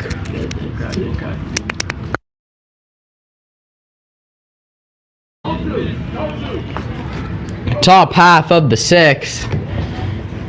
Woster ahead 0-2 on Anthony White. White 0 for 2 on the day. Woster keeps looking over at second base, now delivers. A breaking ball's popped up third base side, chasing over a wheel, and he just runs out of room as it lands in the dugout, and it's 0-2. Brady Woster working so slowly with the runners on base, stares in to get the sign. Glove hand on his knees, still looking into Queno. Now he comes set just above the belt. Check second. And fires inside. He did not go. Another breaking ball, it's 1-2. Taking the slow walk back up the mound is Woster, working ever so slightly off the first base side of the rubber. Staring into Queno. Now he comes set. Check second. Check second again. And delivers. It's outside. 2-0. Woster does not look very comfortable out on the mound right now. The second runner got on base. He's not picking up disengagements. He's not throwing over. He just will move his head and check back 2 or 3 times before every pitch. Stares in, comes set. Is he going to check second? He is. Staring at second, delivers a 2-2, and White fouls back, and a game that was moving right along through 5 has slowed to a snail's pace here in the top half of the 6th inning. White digging in from the left side. It's now 2-2. Woster bent over, staring into Queno for the sign. He checks second once more. How about again? And delivers a 2-2. Back bounce towards first, through the right side, past the glove of Stone. 1 run's gonna score. Moving to third on the play is Orlando Lewis. Colby Moe scores, and it's 5-1. Left fielder, number 5, Noah Pang. Anthony White, after a battle, hits a ground ball through the right side, past the outstretched glove of Eddie Stone. So, 2 singles and a walk in the inning. Anthony White picks up the RBI, and it's 5-1. And that brings up Noah Pang with a chance to tack on 1 more for FCA, and now a pick back to first. Diving back safely is Anthony White. Runners lead from first and third, 5-1 ball game here in the top of the 6th. And Woster steps off. Anthony White took too big of a lead off first. Runners on the corners, we'll see if they send him.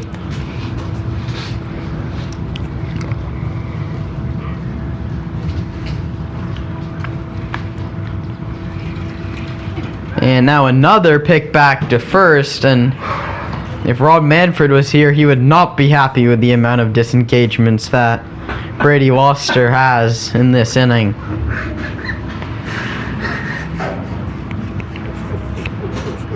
Now he's ready for a first pitch to Pang, takes a deep breath, and picks back to first yet one more time. Anthony White dives back safely.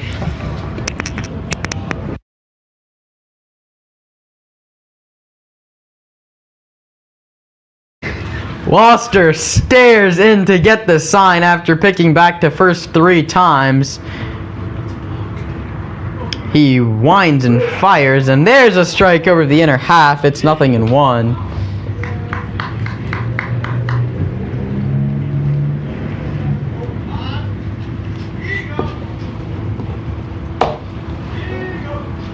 No balls, 1 strike.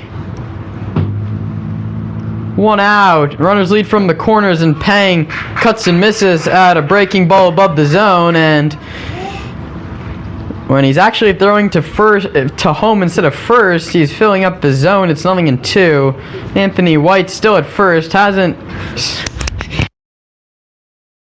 stolen yet. White away from first, Lewis away from third. The 0-2 delivery on the way. Pang bounces it towards short, could be 2. High hop, second for 1. The relay to first is not in time, and it's an RBI fielder's choice for Noah Pang. Jerome Alar went to the short way to second. It's an RBI fielder's choice for Pang, who's now on first. 24, Kimo Rob. And that brings up Kimo Rob in what's now a 5-2 ball game.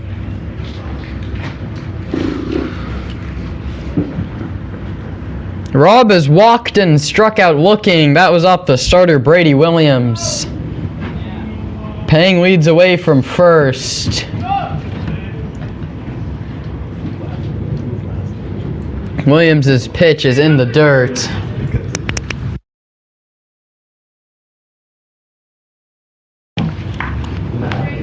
It's 1-0. Stone holding the runner, Pang on over at first. Loster takes a deep breath and delivers his 1-0 as a called strike. It's 1-1. Dude, if I could put a parlay down on this guy picking off again, it'd be a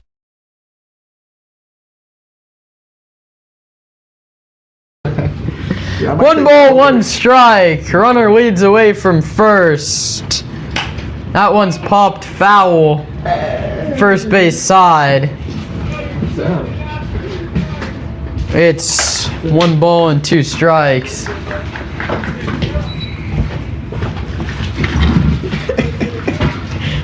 One ball, 2 strikes from Brady Loster, working in his first inning in relief of Brady Williams.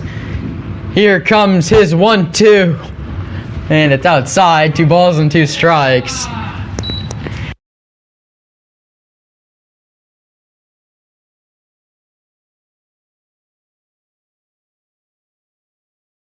Two balls, 2 strikes, 2 outs. Noah Pang leads away from first. Loster looks over there, and his 2-2 delivery is low. 3 balls and 2 strikes. You know what? So the runner now going on the 3-2 with 2 outs. No need to pick off, he's running anyway. So the filler up 3-2 delivery from Loster. The pitch is popped up on the infield. Stone, staring directly into the sun, makes the catch, and the inning is finally over. So that's going to do it for the top of the 6th. 2 runs on 2 hits, and 2 left. 5.5 in the books. 5-2 Petaluma.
August Quenio stands in, the Catcher. catcher for Petaluma, and he's hit by the first pitch from Roth. That was August Cunha. So Quenio's on first on the hit by pitch, and trying to get the runs right back are the Leghorns. That brings up Blake Bryson, the designated hitter. Designated hitter. Number 20, Blake Bryson. Blake struck out and bounced out to the shortstop in his 2 trips. Hit cleanup yesterday. Got on base twice. Here, he swings first pitch and puffs it foul. First base side, it's 0-1. Justice Brinson, the hot-hitting second baseman, on deck. Don't say nothing, Atticus.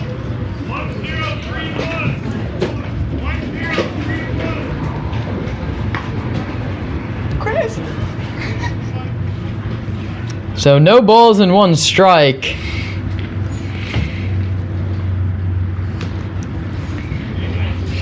To Blake Bryson. The 0-1 offer. The runner goes. The pitch is high. The throw to second is not corralled by the shortstop Ringer. He almost would have had him. So it's a stolen base for Quenio. You can't really give him an error on that play, and so the 7th stolen base. The pitch was called high, and it's even 1-1. Mike Bryson, Justice Brinson, and Nato Wheel will be the 3 to try and knock in that run standing out at second base. Pass ball misses low. It's 2-1.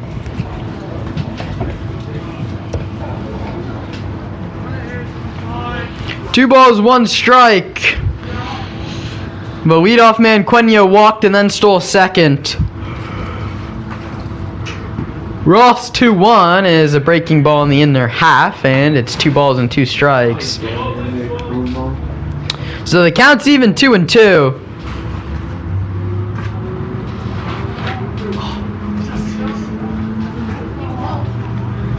The 2-2 with the man at second. Ring him up, slider inside corner. There's 1 down. So the second time Bryson struck out today. Second baseman, number 14. And that brings up Justice Brinson. Justice Brinson. Brinson on base 5 times yesterday. He's doubled and struck out today. Nato Wheel waits on deck.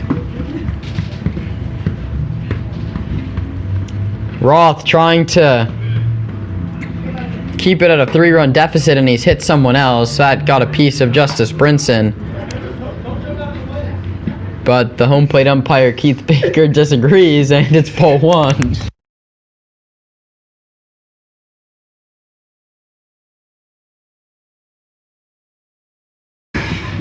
So it's called ball 1 to Justice Brinson, who claimed that it hit him in the thigh. From here, it looked like it did, but the home plate umpire, Keith Baker, sends it back to the batter's box where he fouls it off, and it's 1-1.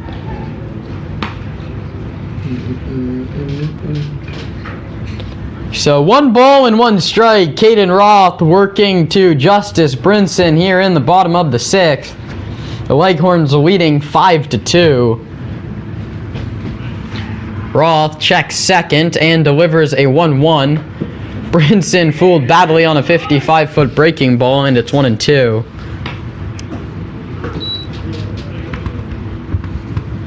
There was a runner on second with nobody out after a strikeout, and now it's 1-2. Caden Roth looking to escape the jam. Brinson, in an ever so slightly open stance, crowds the plate from the right side. Waits on a 1-2 and winds it hard down the left field line. Pang chasing it, and he makes the catch, and he's going to fire back in. I think that may be someone else. We were not announced a substitution, but it goes as an L8, and there's 2 down. Quenio had to hold at second. No, 7, beg your pardon. And now it's Nato Wheel. Nate O'Leal. O'Leal struck out twice today, once swinging and once looking. I got nothing out there.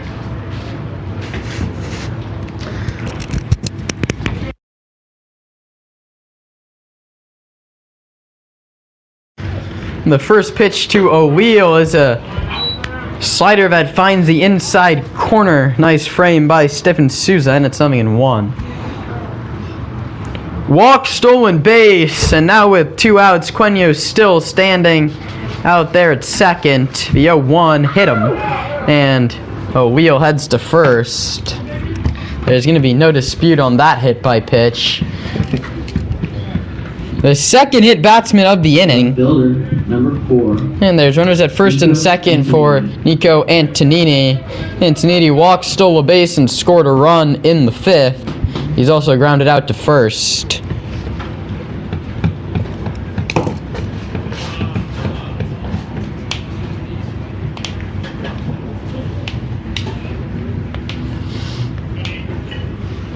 Roth facing Antonini for the first time, and it starts him off with a fastball for a called strike 1.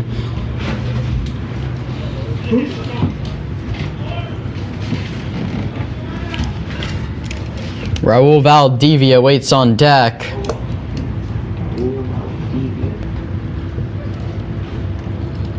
The 0-1.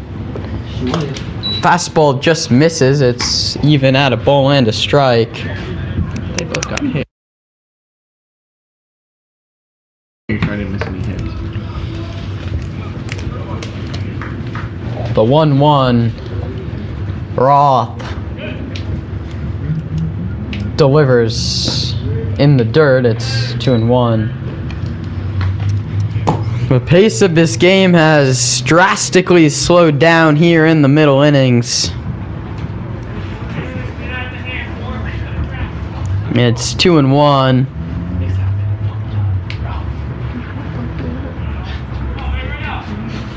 The 2-1 offer is a called strike. A fastball clips the outer edge, and it's 2-2.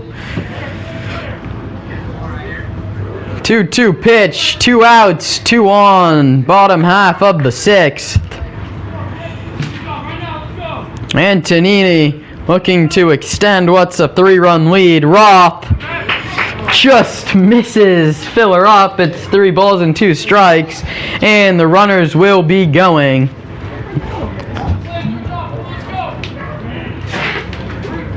Trying to see what that one missed.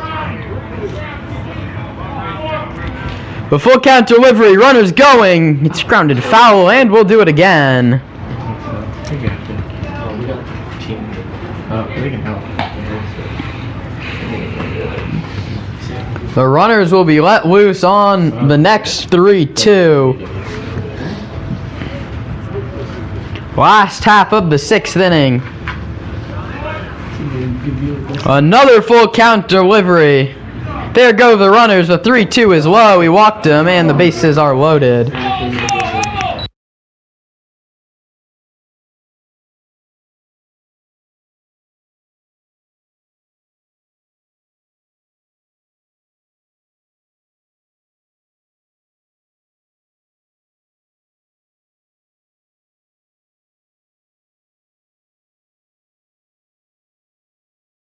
Sorry, we're not throwing today. He's going.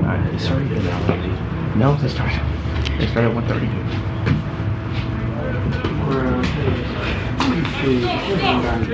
So Raul Valdivia bats with the bases loaded and 2 outs and takes a fastball that runs off the corner. Hit by pitch, strikeout, line out, hit by pitch, walk, and the bases are loaded with 2 men out.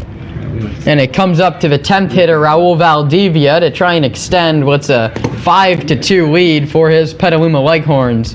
Open stance from the right side. Roth drops a breaking ball in there, and we're even at 1. Top of the lineup, and Kays DeRomalar waits on deck.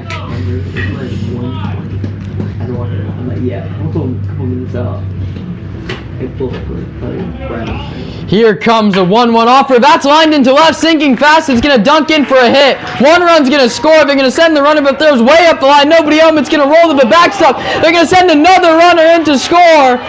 3 runs are going to score on the headlong dive. A single and a 2-base error makes it an 8-2 ball game.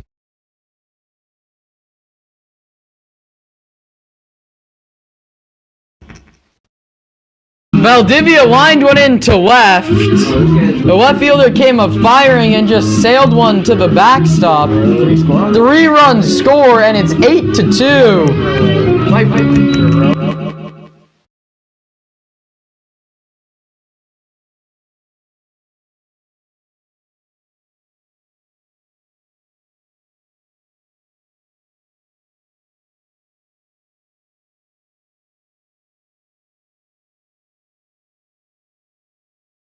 Back to the top in K's de Romular. 3 runs home in the inning.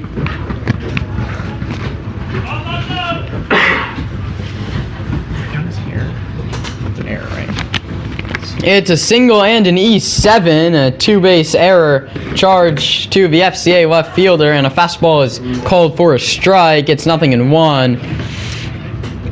So with the 1 on and 2 outs, hit by pitch, walk, and Valdivia blows this one open. It's 8-2 here in the 6th.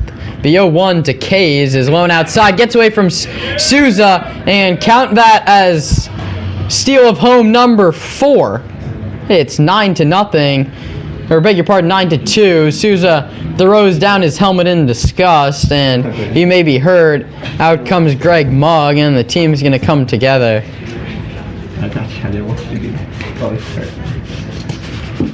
If he wasn't hurt. So Souza, ball must have clipped him, and he's bent over down the first base line. The pitcher coach have come together, and we'll see if he can stay in this game. 9-2 after Valdivia scores on the wild pitch. And Souza seems okay to stay in the ball game. He heads back behind the plate. The count's 1-1. The base is now empty. 4 have scored in the inning.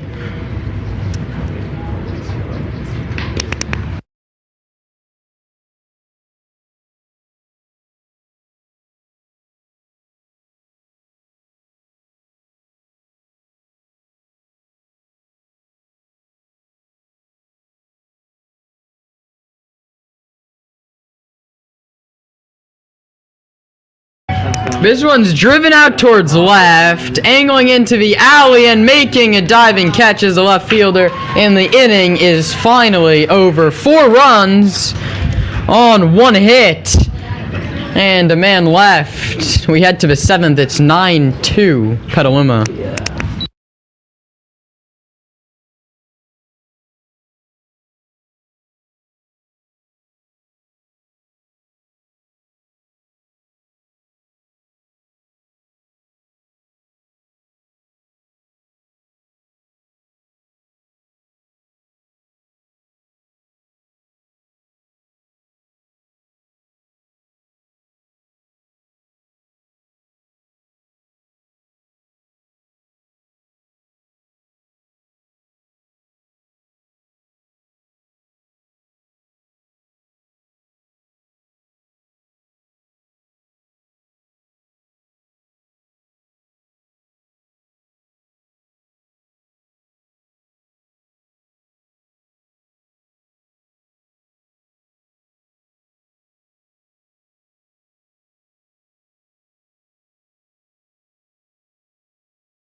Top half of the 7th inning.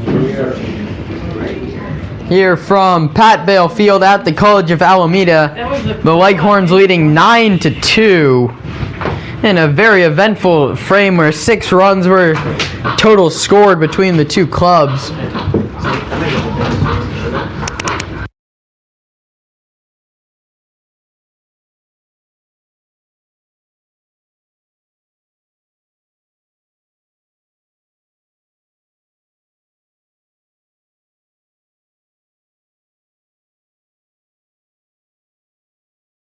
Brady Loster now back out there with a 7-run cushion.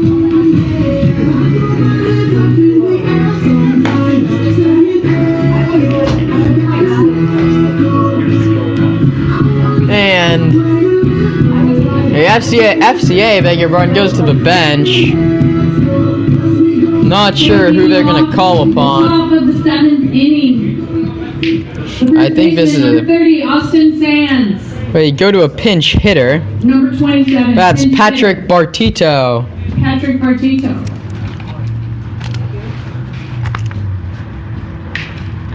Bartito hits for Sands. Sands went 0 for 2 with a couple of strikeouts. Foster delivers and it's cut on and missed. Nothing in 1.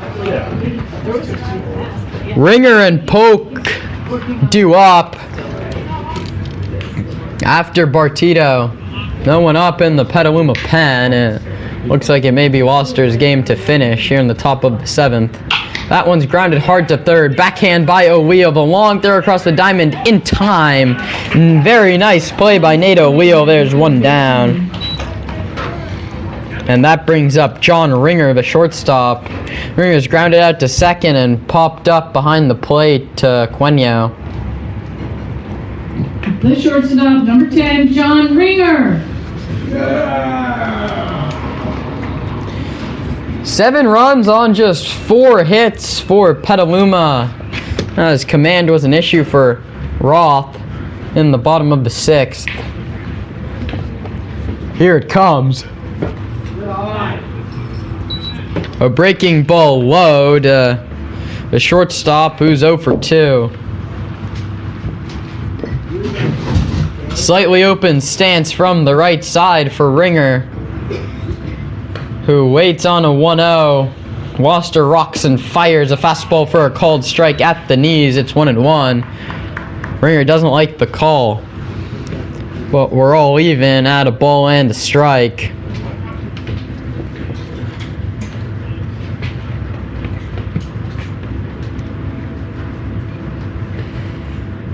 A 1-1 offer is bounced towards second. Easy play for Brinson, who throws to first in time to get him, and 2 quick ground outs to start the 7th.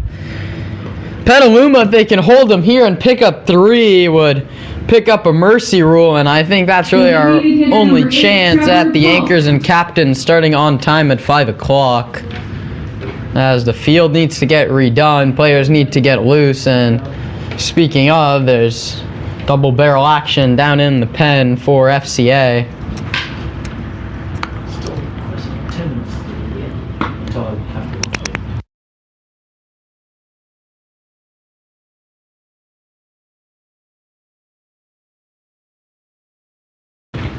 Breaking ball is called a ball to Trevor Polk, who takes a fastball low, and it's 2-0.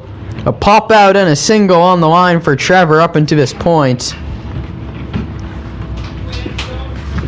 Hey, do you think you can do this? Here comes the 2-0 offer. Is a high chopper to third, charging a wheel, and he's not going to have a play at first. An infield single for Trevor Polk. Appreciate it. So a 2-out single. Foster's pace slows way down with the runners on base. We'll see if he can retire Stephen Souza. Souza with a single and a ground out through 2 at-bats. Colby Moe waits on deck. He would be next if Souza can extend the frame.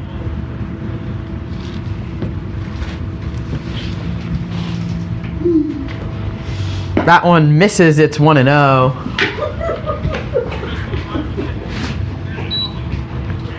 1 ball and no strikes. We have white pants in the car. We're okay. Runner leads run. But 1-0. There goes the runner. The throw is in time to get him. Greg Mugg can't believe it. And he's going to walk out to talk to the second base umpire, who claims he tagged him on the arm. Justin Brinson with the swipe tag. Time to stretch here in Alameda. Greg Mugg discussing with the base umpire, but the call won't be changed, and it's 9-2.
Bo Jurasek leads off the bottom of the 7th for Petaluma, who, if they can score 3 runs, would secure a Mercy Rule victory. And FCA's gone to the bullpen. I'll get you that change when I can. That one misses in the dirt. It's 1-0.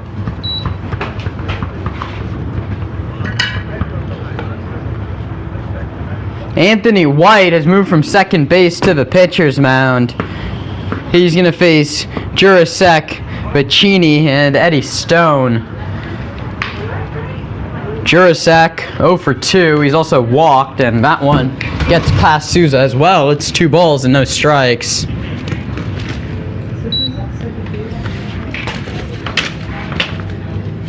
So 2 balls, no strikes to the left-handed hitting Bo Jurasek. Here it comes, outside, 3-0. A Petaluma 3 spot would win the ball game with a 10-run Mercy after 7. If not, you'd assume Loster heads back out there. The 3-0, Jurasek check swing, and it's a called strike. It's 3-1.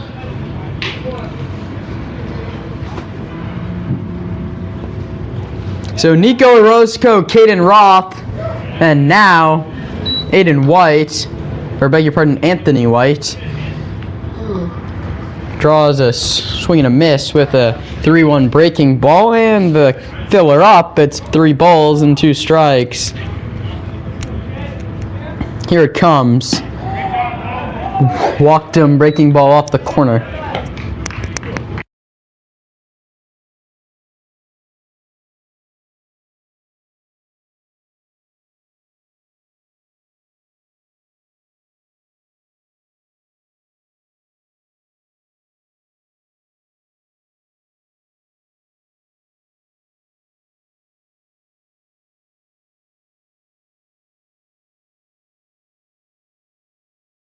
That one's chopped foul along the third base side. It's 0-1. A leadoff walk for Bo Jurasek, his 2nd free pass he's earned today. And that brings up Dante Vicini, a single, a stolen base, a triple, 2 runs scored, and an RBI. The left fielder having himself quite, beg your pardon, the right fielder having himself quite an evening at the plate.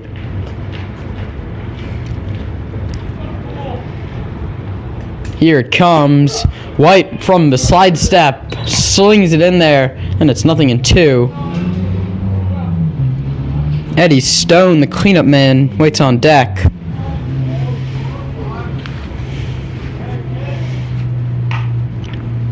The 0-2 offer is outside. It's 1-2.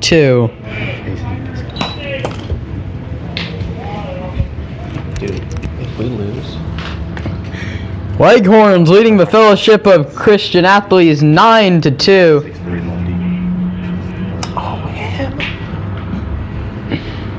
There goes Jurasek. The pitch is bounced towards second. The only play is going to be first. Vicini is out, but the runner Jurasek moves to second. So the putout goes 4-3. The first baseman, number 13, Eddie Stone. And that brings up Eddie Stone.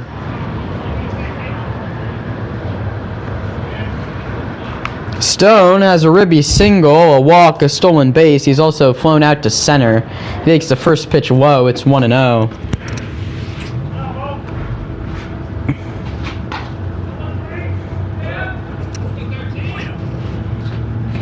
1-0 is behind him. It gets past Souza to the screen. Moving up to third is Bo Jurasek.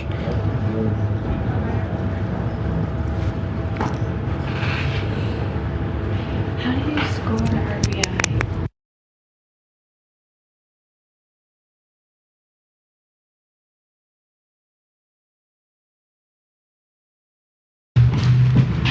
It's 2 balls and no strikes to the cleanup hitter Eddie Stone. I see. And Eddie takes another one that misses. It's 3-0. The winning run, if you will, waits on deck. You're calling it that.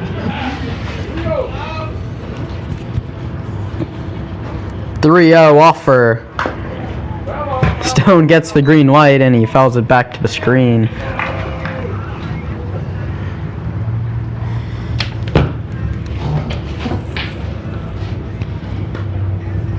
Jurasek walked to lead off the inning. Maccini moved him over on a ground ball, and he then stole third on a wild pitch. The infield draws in. Stone hits it off his foot. That's a foul ball. So, fill her up. It's 3 balls and 2 strikes.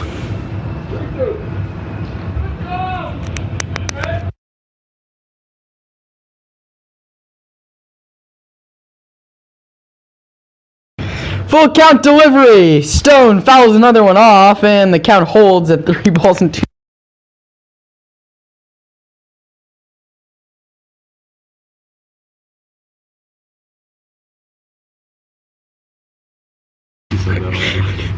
Full count delivery. Stone hits a pop-up. It could stay in play. Moving over is the catcher, and he's not going to make the play.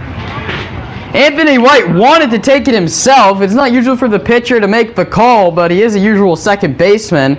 But it drops off the glove. I think Noah Pang is now behind the plate.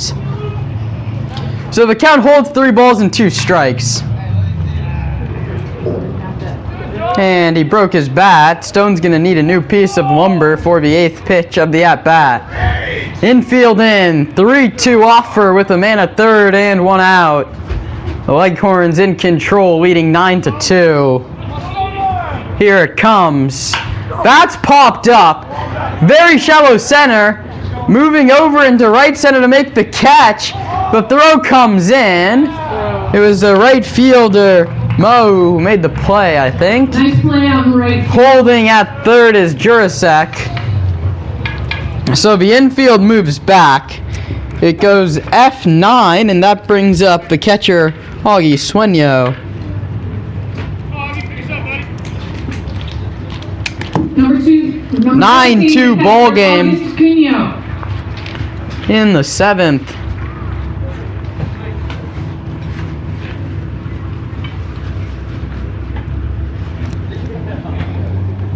The pitch is a breaking ball in there for a called strike 1.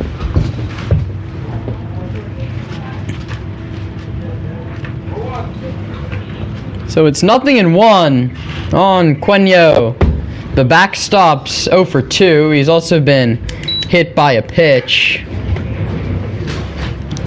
He stole a base back in the 6th and wound up scoring.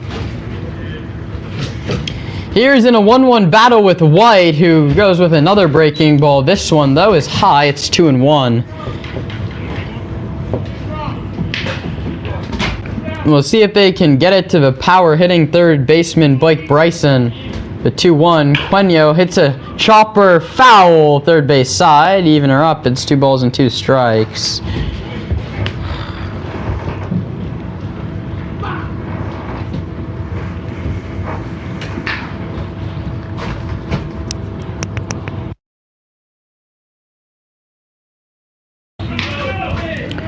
Two is low, and fill her up. It's 3 balls and 2 strikes to Cueño.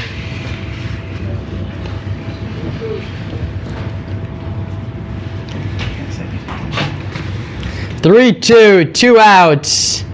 White to Cueño. Fouled at the plate, and the battle continues. Walk moved over on the ground ball, stole third, and Bo Jurasek stands 90 feet away with 2 men out.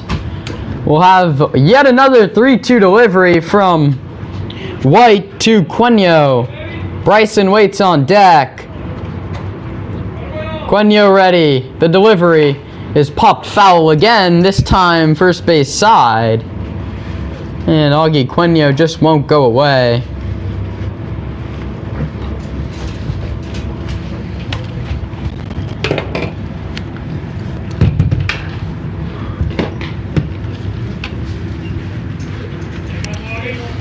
So 1 ball, 2 strikes, or beg your pardon, 3 balls, 2 strikes, and this one misses, and Cueño finally earns the walk.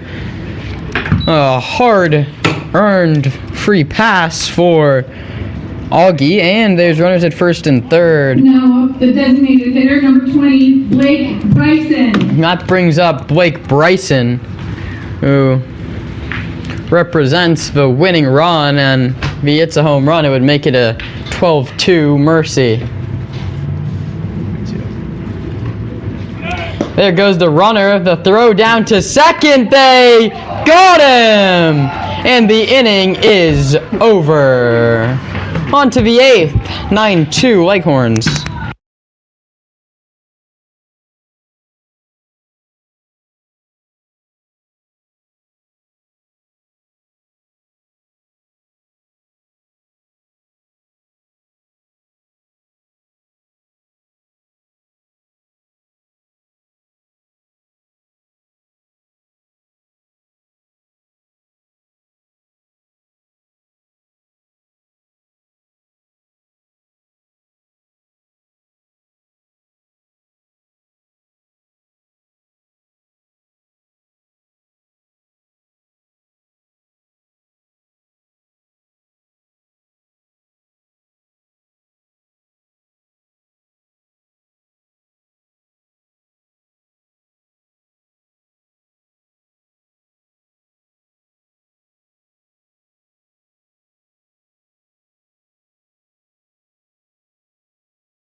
Brady Loster gets the ball and is ready to work here in the top half of the 8th inning.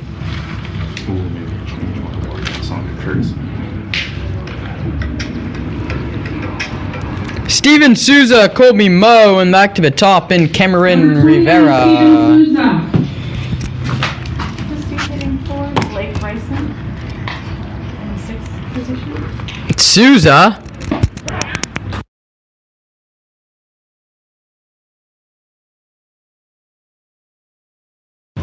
Souza, Moe, and back to the top in Rivera. The first pitch misses. It's 1-0.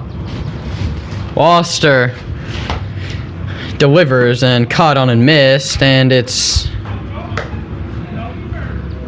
0-2. Yeah, I beg your pardon. It's 1-1.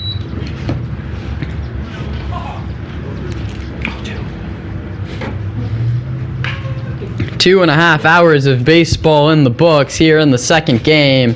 Walster delivers his 1-1 outside 2-1.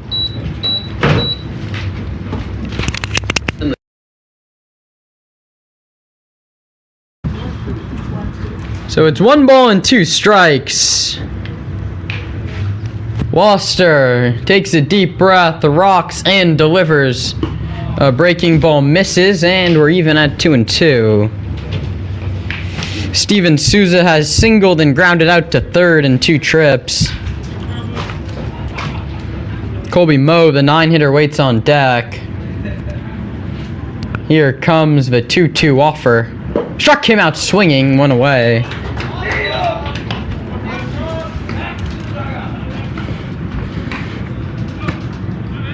Gloucester gets the swinging strikeout of Souza, and that brings up Colby Moe. The right fielder, number 15, Colby Moe. The lefty is grounded into a fielder's choice and singled and scored. 9-2, Leghorns. Top of the 8th. Gloucester's delivery is outside 1-0.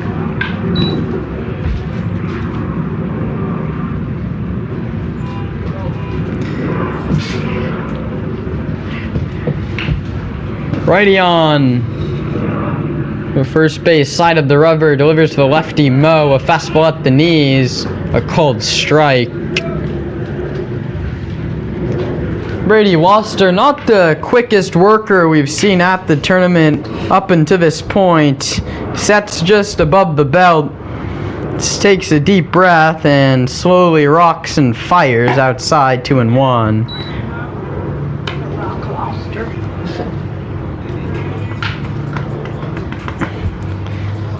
Puts that glove hand on his knee, comes set, takes a breath,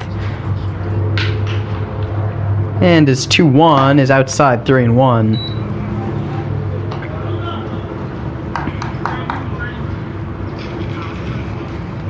He's gonna have a tough road maybe when he makes the major leagues, as a 15-second pitch clock would come back to get him. His 3-1 is cut on and missed. A breaking ball. It's 3-2.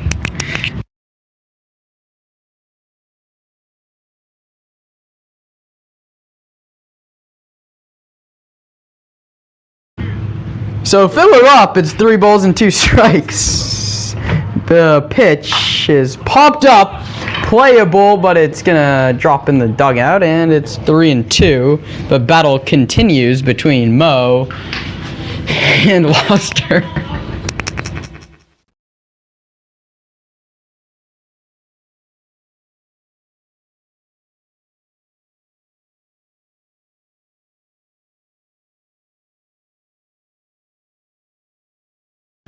Three-two pitch. Moe waits on it from Gloucester, and that's lined into center field, base hit. Moe reaches out and serves it into center.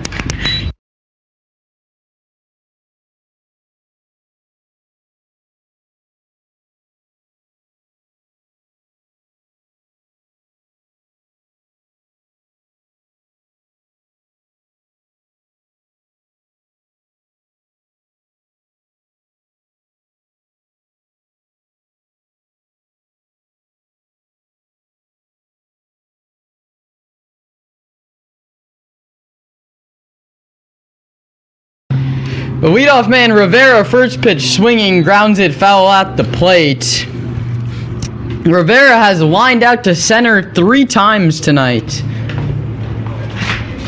Gloucester I'm gonna get all my stuff out of the car. working with a man at first. Moe singled after the Souza K. Gloucester comes set, looks towards first. Takes a deep breath and fires. That one's bounced foul, first base side, and it's quickly 0-2 on Carmelo Rivera. Orlando Lewis waits on deck. Lewis walked twice. Top half of the 8th inning, the Leghorns and the Fellowship of Christian Athletes. Game 2 in day 2 of the inaugural Independence Day tournament here from Pat Bale Field. The NorCal Warriors look like they'll be playing at 5 o'clock. That will be tomorrow, the championship game, and Gloucester takes too long, and Rivera calls time.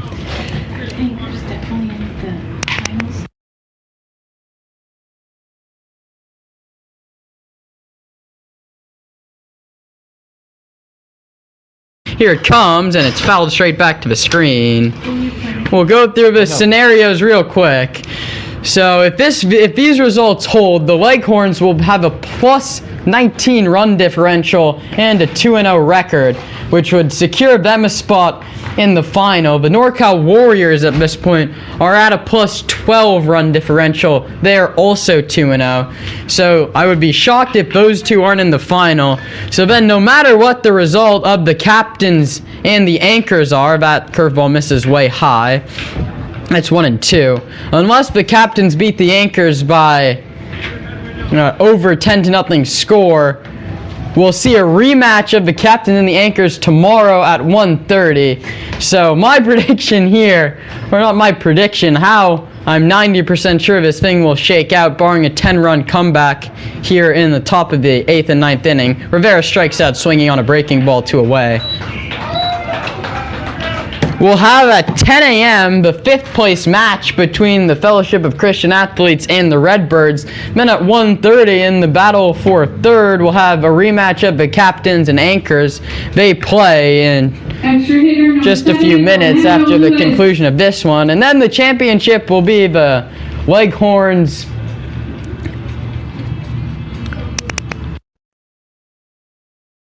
and the NorCal Warriors. The Warriors beat the Anchors 3-1 last night and won again today. That one's popped up. Ranging back to make the catch is Jerome Millar. Halfway through the 8th. 9-2.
Bottom half of the 8th inning, the Leghorns still, if they hang at 3 spot, would call this one a ball game, and it will start with Blake Bryson.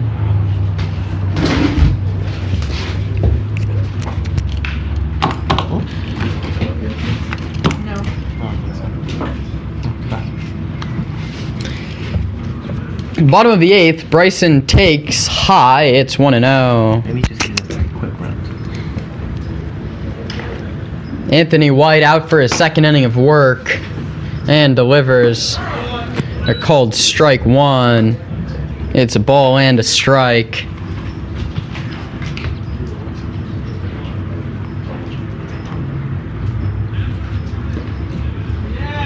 That one misses as well, and now it's 2-1.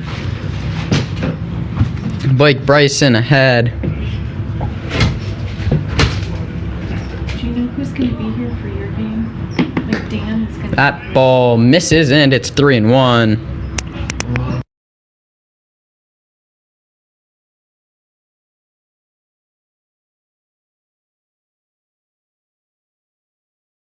Bryson cuts and misses. Fill her up. It's 3 balls and 2 strikes. Yeah, Tony Lee.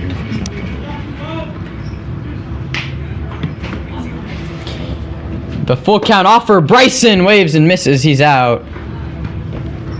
1 down as a K starts off the inning for Anthony White. The second baseman, number 17, Justice Brinson. That brings up Justice Brinson, who's doubled, struck out, and lined to left.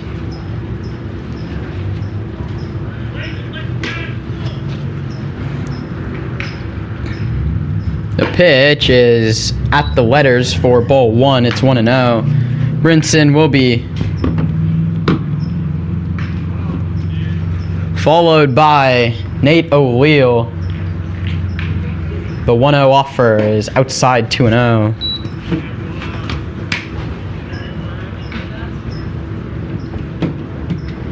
Two balls and no strikes. The pitch is low, and now it's 3-0.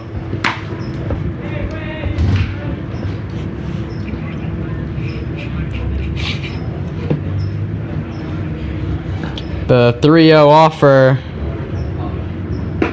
is a get me over fastball. It's 3-1.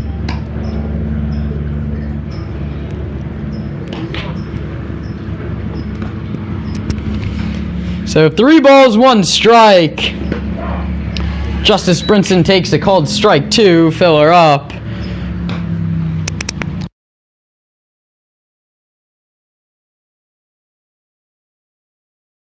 Three-two with 1 out here in the last of the 8th. White delivers a full count pitch. Brinson grounds it to second. The throw across the diamond. Stretch. He's safe. He came off the bag, says the first base umpire, Vicente Gutierrez. And he would have had him, so it has to go as an E6. The throw pulled the first baseman off the bag.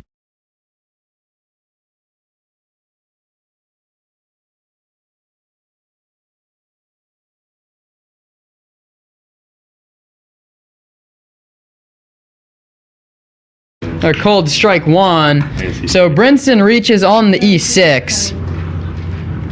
And Nate O'Leal comes up with the man at first and 1 out, and O'Leal fouls it out the dish. It's 0-2. Anthony White looking to close this one out.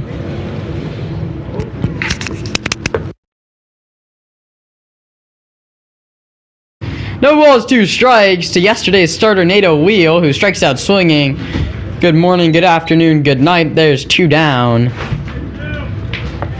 The second strikeout of the inning. The left fielder, number 4, Nico Antonini. And Nico Antonini has grounded out to first, and he walked in the 5th and the 6th. He comes up for the 4th time. Now in a 9-2 ball game. That one misses away. It's 1-0.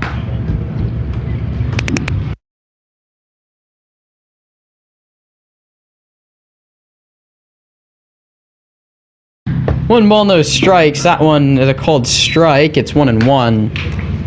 Brinson still at first. He reached on the E6. Bryson and O'Leal have struck out. This one swung and grounded foul down the third base line, and he's behind 1-2. Tyler Chowdhury's kick.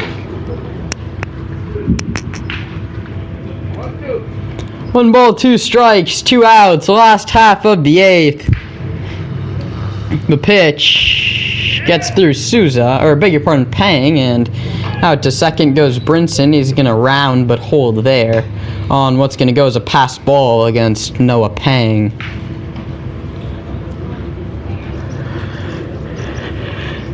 Antonino waits on a 2-2 from White. The 10th hitter, Raul Valdivia, waits on deck. Valdivia hit that line drive to right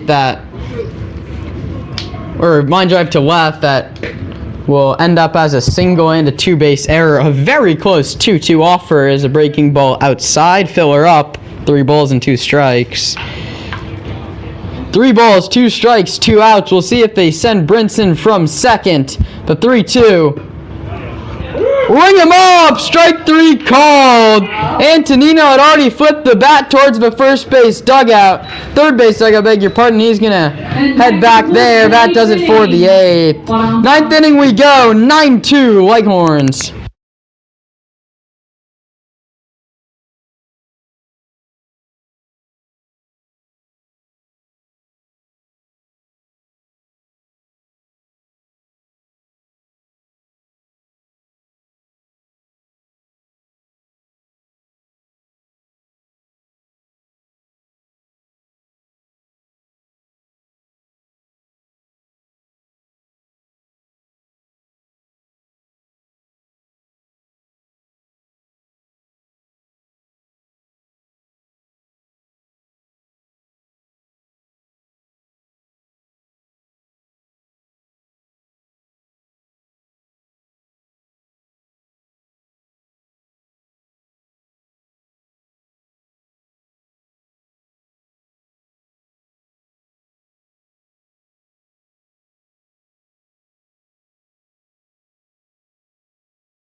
Top half of the 9th inning, FCA down to their final 3 outs, trailing by 7.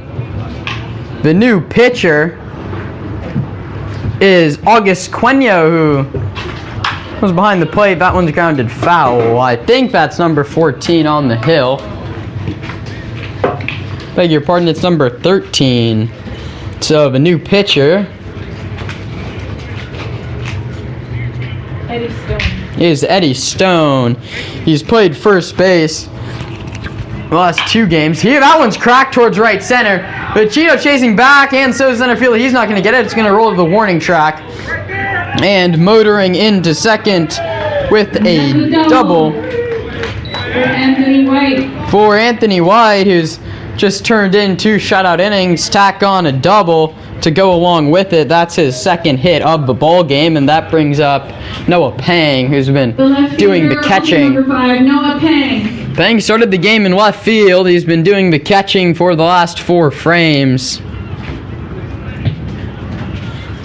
Runner leads from second with nobody out. Eddie Stone working with a comfortable 7-run cushion, just looking to finish this one out. The anchors and the captains coming up after this. That one is in the dirt, 1-0.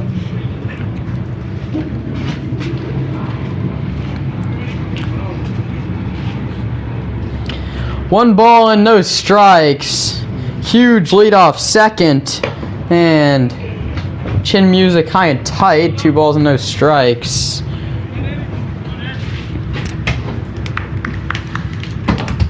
Kimo Robb and Austin Sands will be the next 2 to hit. The 2-0 delivery is low, 3-0. Eddie Stone struggling to find the plate. Come back 10 a.m. tomorrow. As you'll see this FCA squad take on the Redbirds, and the rest of the seating still to be determined. You have the Anchors tomorrow, most likely at 1:30. The Anchors again on Thursday. That's a 6:05 start. That's the start of the BACL second half of the season. And then once more on Sunday, a twin bill against TKB. Those games at 5 and 7:30. Here it's 3 balls and 2 strikes, and that ball gets through the catcher Quenio, and moving to third on the wild pitch. That puts us at runners at first and third and nobody out.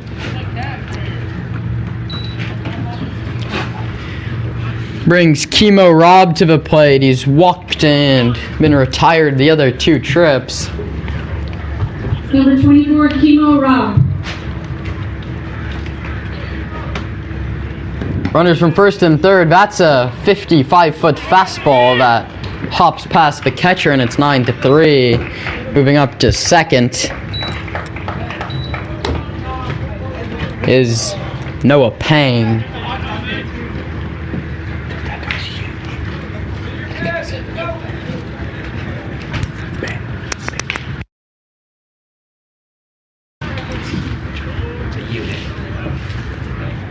So it's 1-0.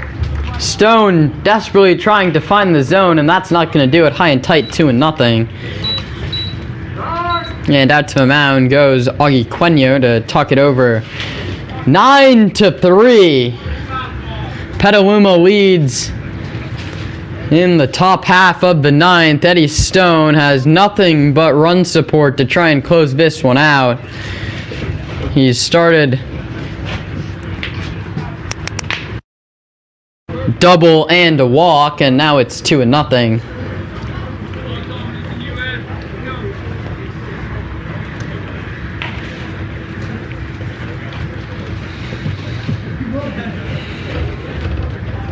The 2-0 offer is a breaking ball. That's in there for a strike, 2-1.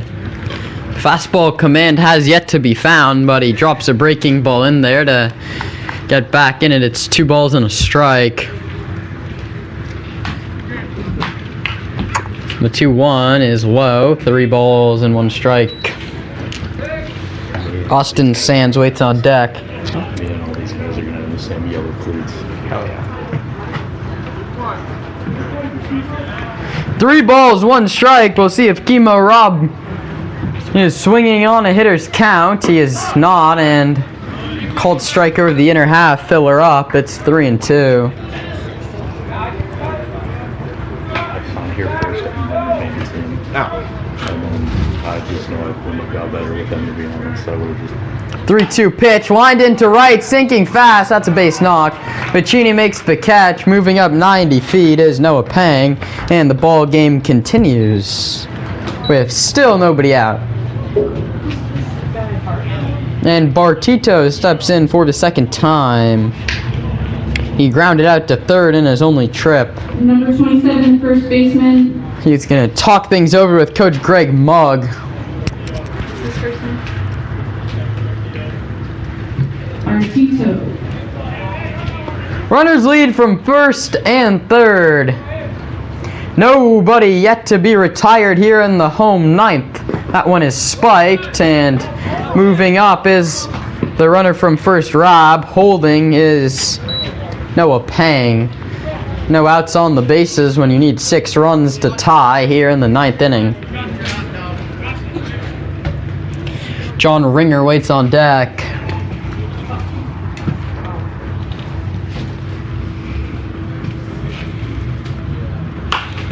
Nearing hour 3 of game 2 on day 2 of the Independence Day Classic. That one fouled alongside of first. It's 1 ball and 1 strike.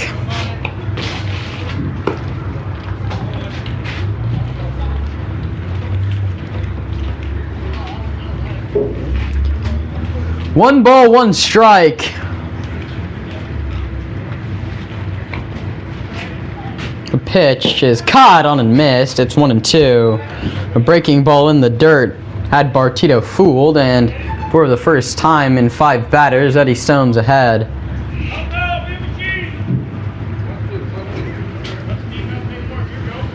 The right-hander sets at the belt, looks in, delivers a 1-2, lined foul. Bartito stays alive.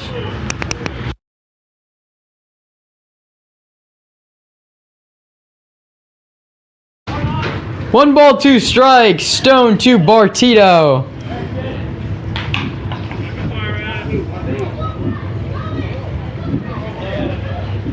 The pitch is driven out towards left field and deep. That's over the head. Beg your pardon. Dino makes a great catch, reaching up over his head with his back to home plate.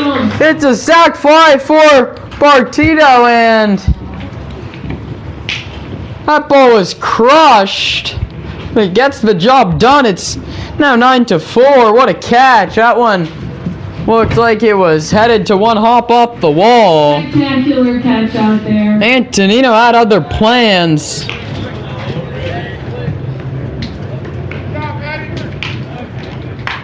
And Patrick Bartito is retired. The shortstop, number 10, John Ringer. John Ringer comes up now with 1 out, 9-4. Run differential crucial if the captains can pull off a huge victory. That one's flared out to Vecino and right, and the final chance for FCA comes in the form of Trevor Polk with his team down by 5 here in the top of the 9th. Righty on righty, Stone and Polk. Designated hitter number Runner 2, leads Polk. from second. As it does not look like the captains and the anchors will start on time at 5 o'clock, but just stay trained here to the YouTube channel and we'll get that game started as soon as possible. Fastball up above the zone. It's 1-0.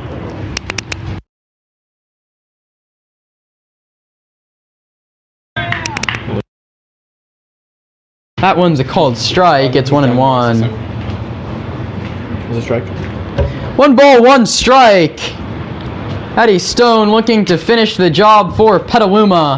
That's a called strike at the knees. 1-2. He's gonna have to protect now with 2 strikes. Your winning pitcher today is Brady Williams. The loss goes to Nick Orozco. Stone misses low. No save will be recorded. Come back right a good 30 to 45 minutes after the conclusion of this one, and we'll give you your last game of this 4th of July. The anchors and the captains. The 2-2 struck him out swinging, and the ball game is over. Petaluma 9, FCA 4. That's going to all but put Petaluma in the championship tomorrow at 5. Your anchors play in about 30 minutes. Stay right here. I'm Kieran Costa signing off from Alameda.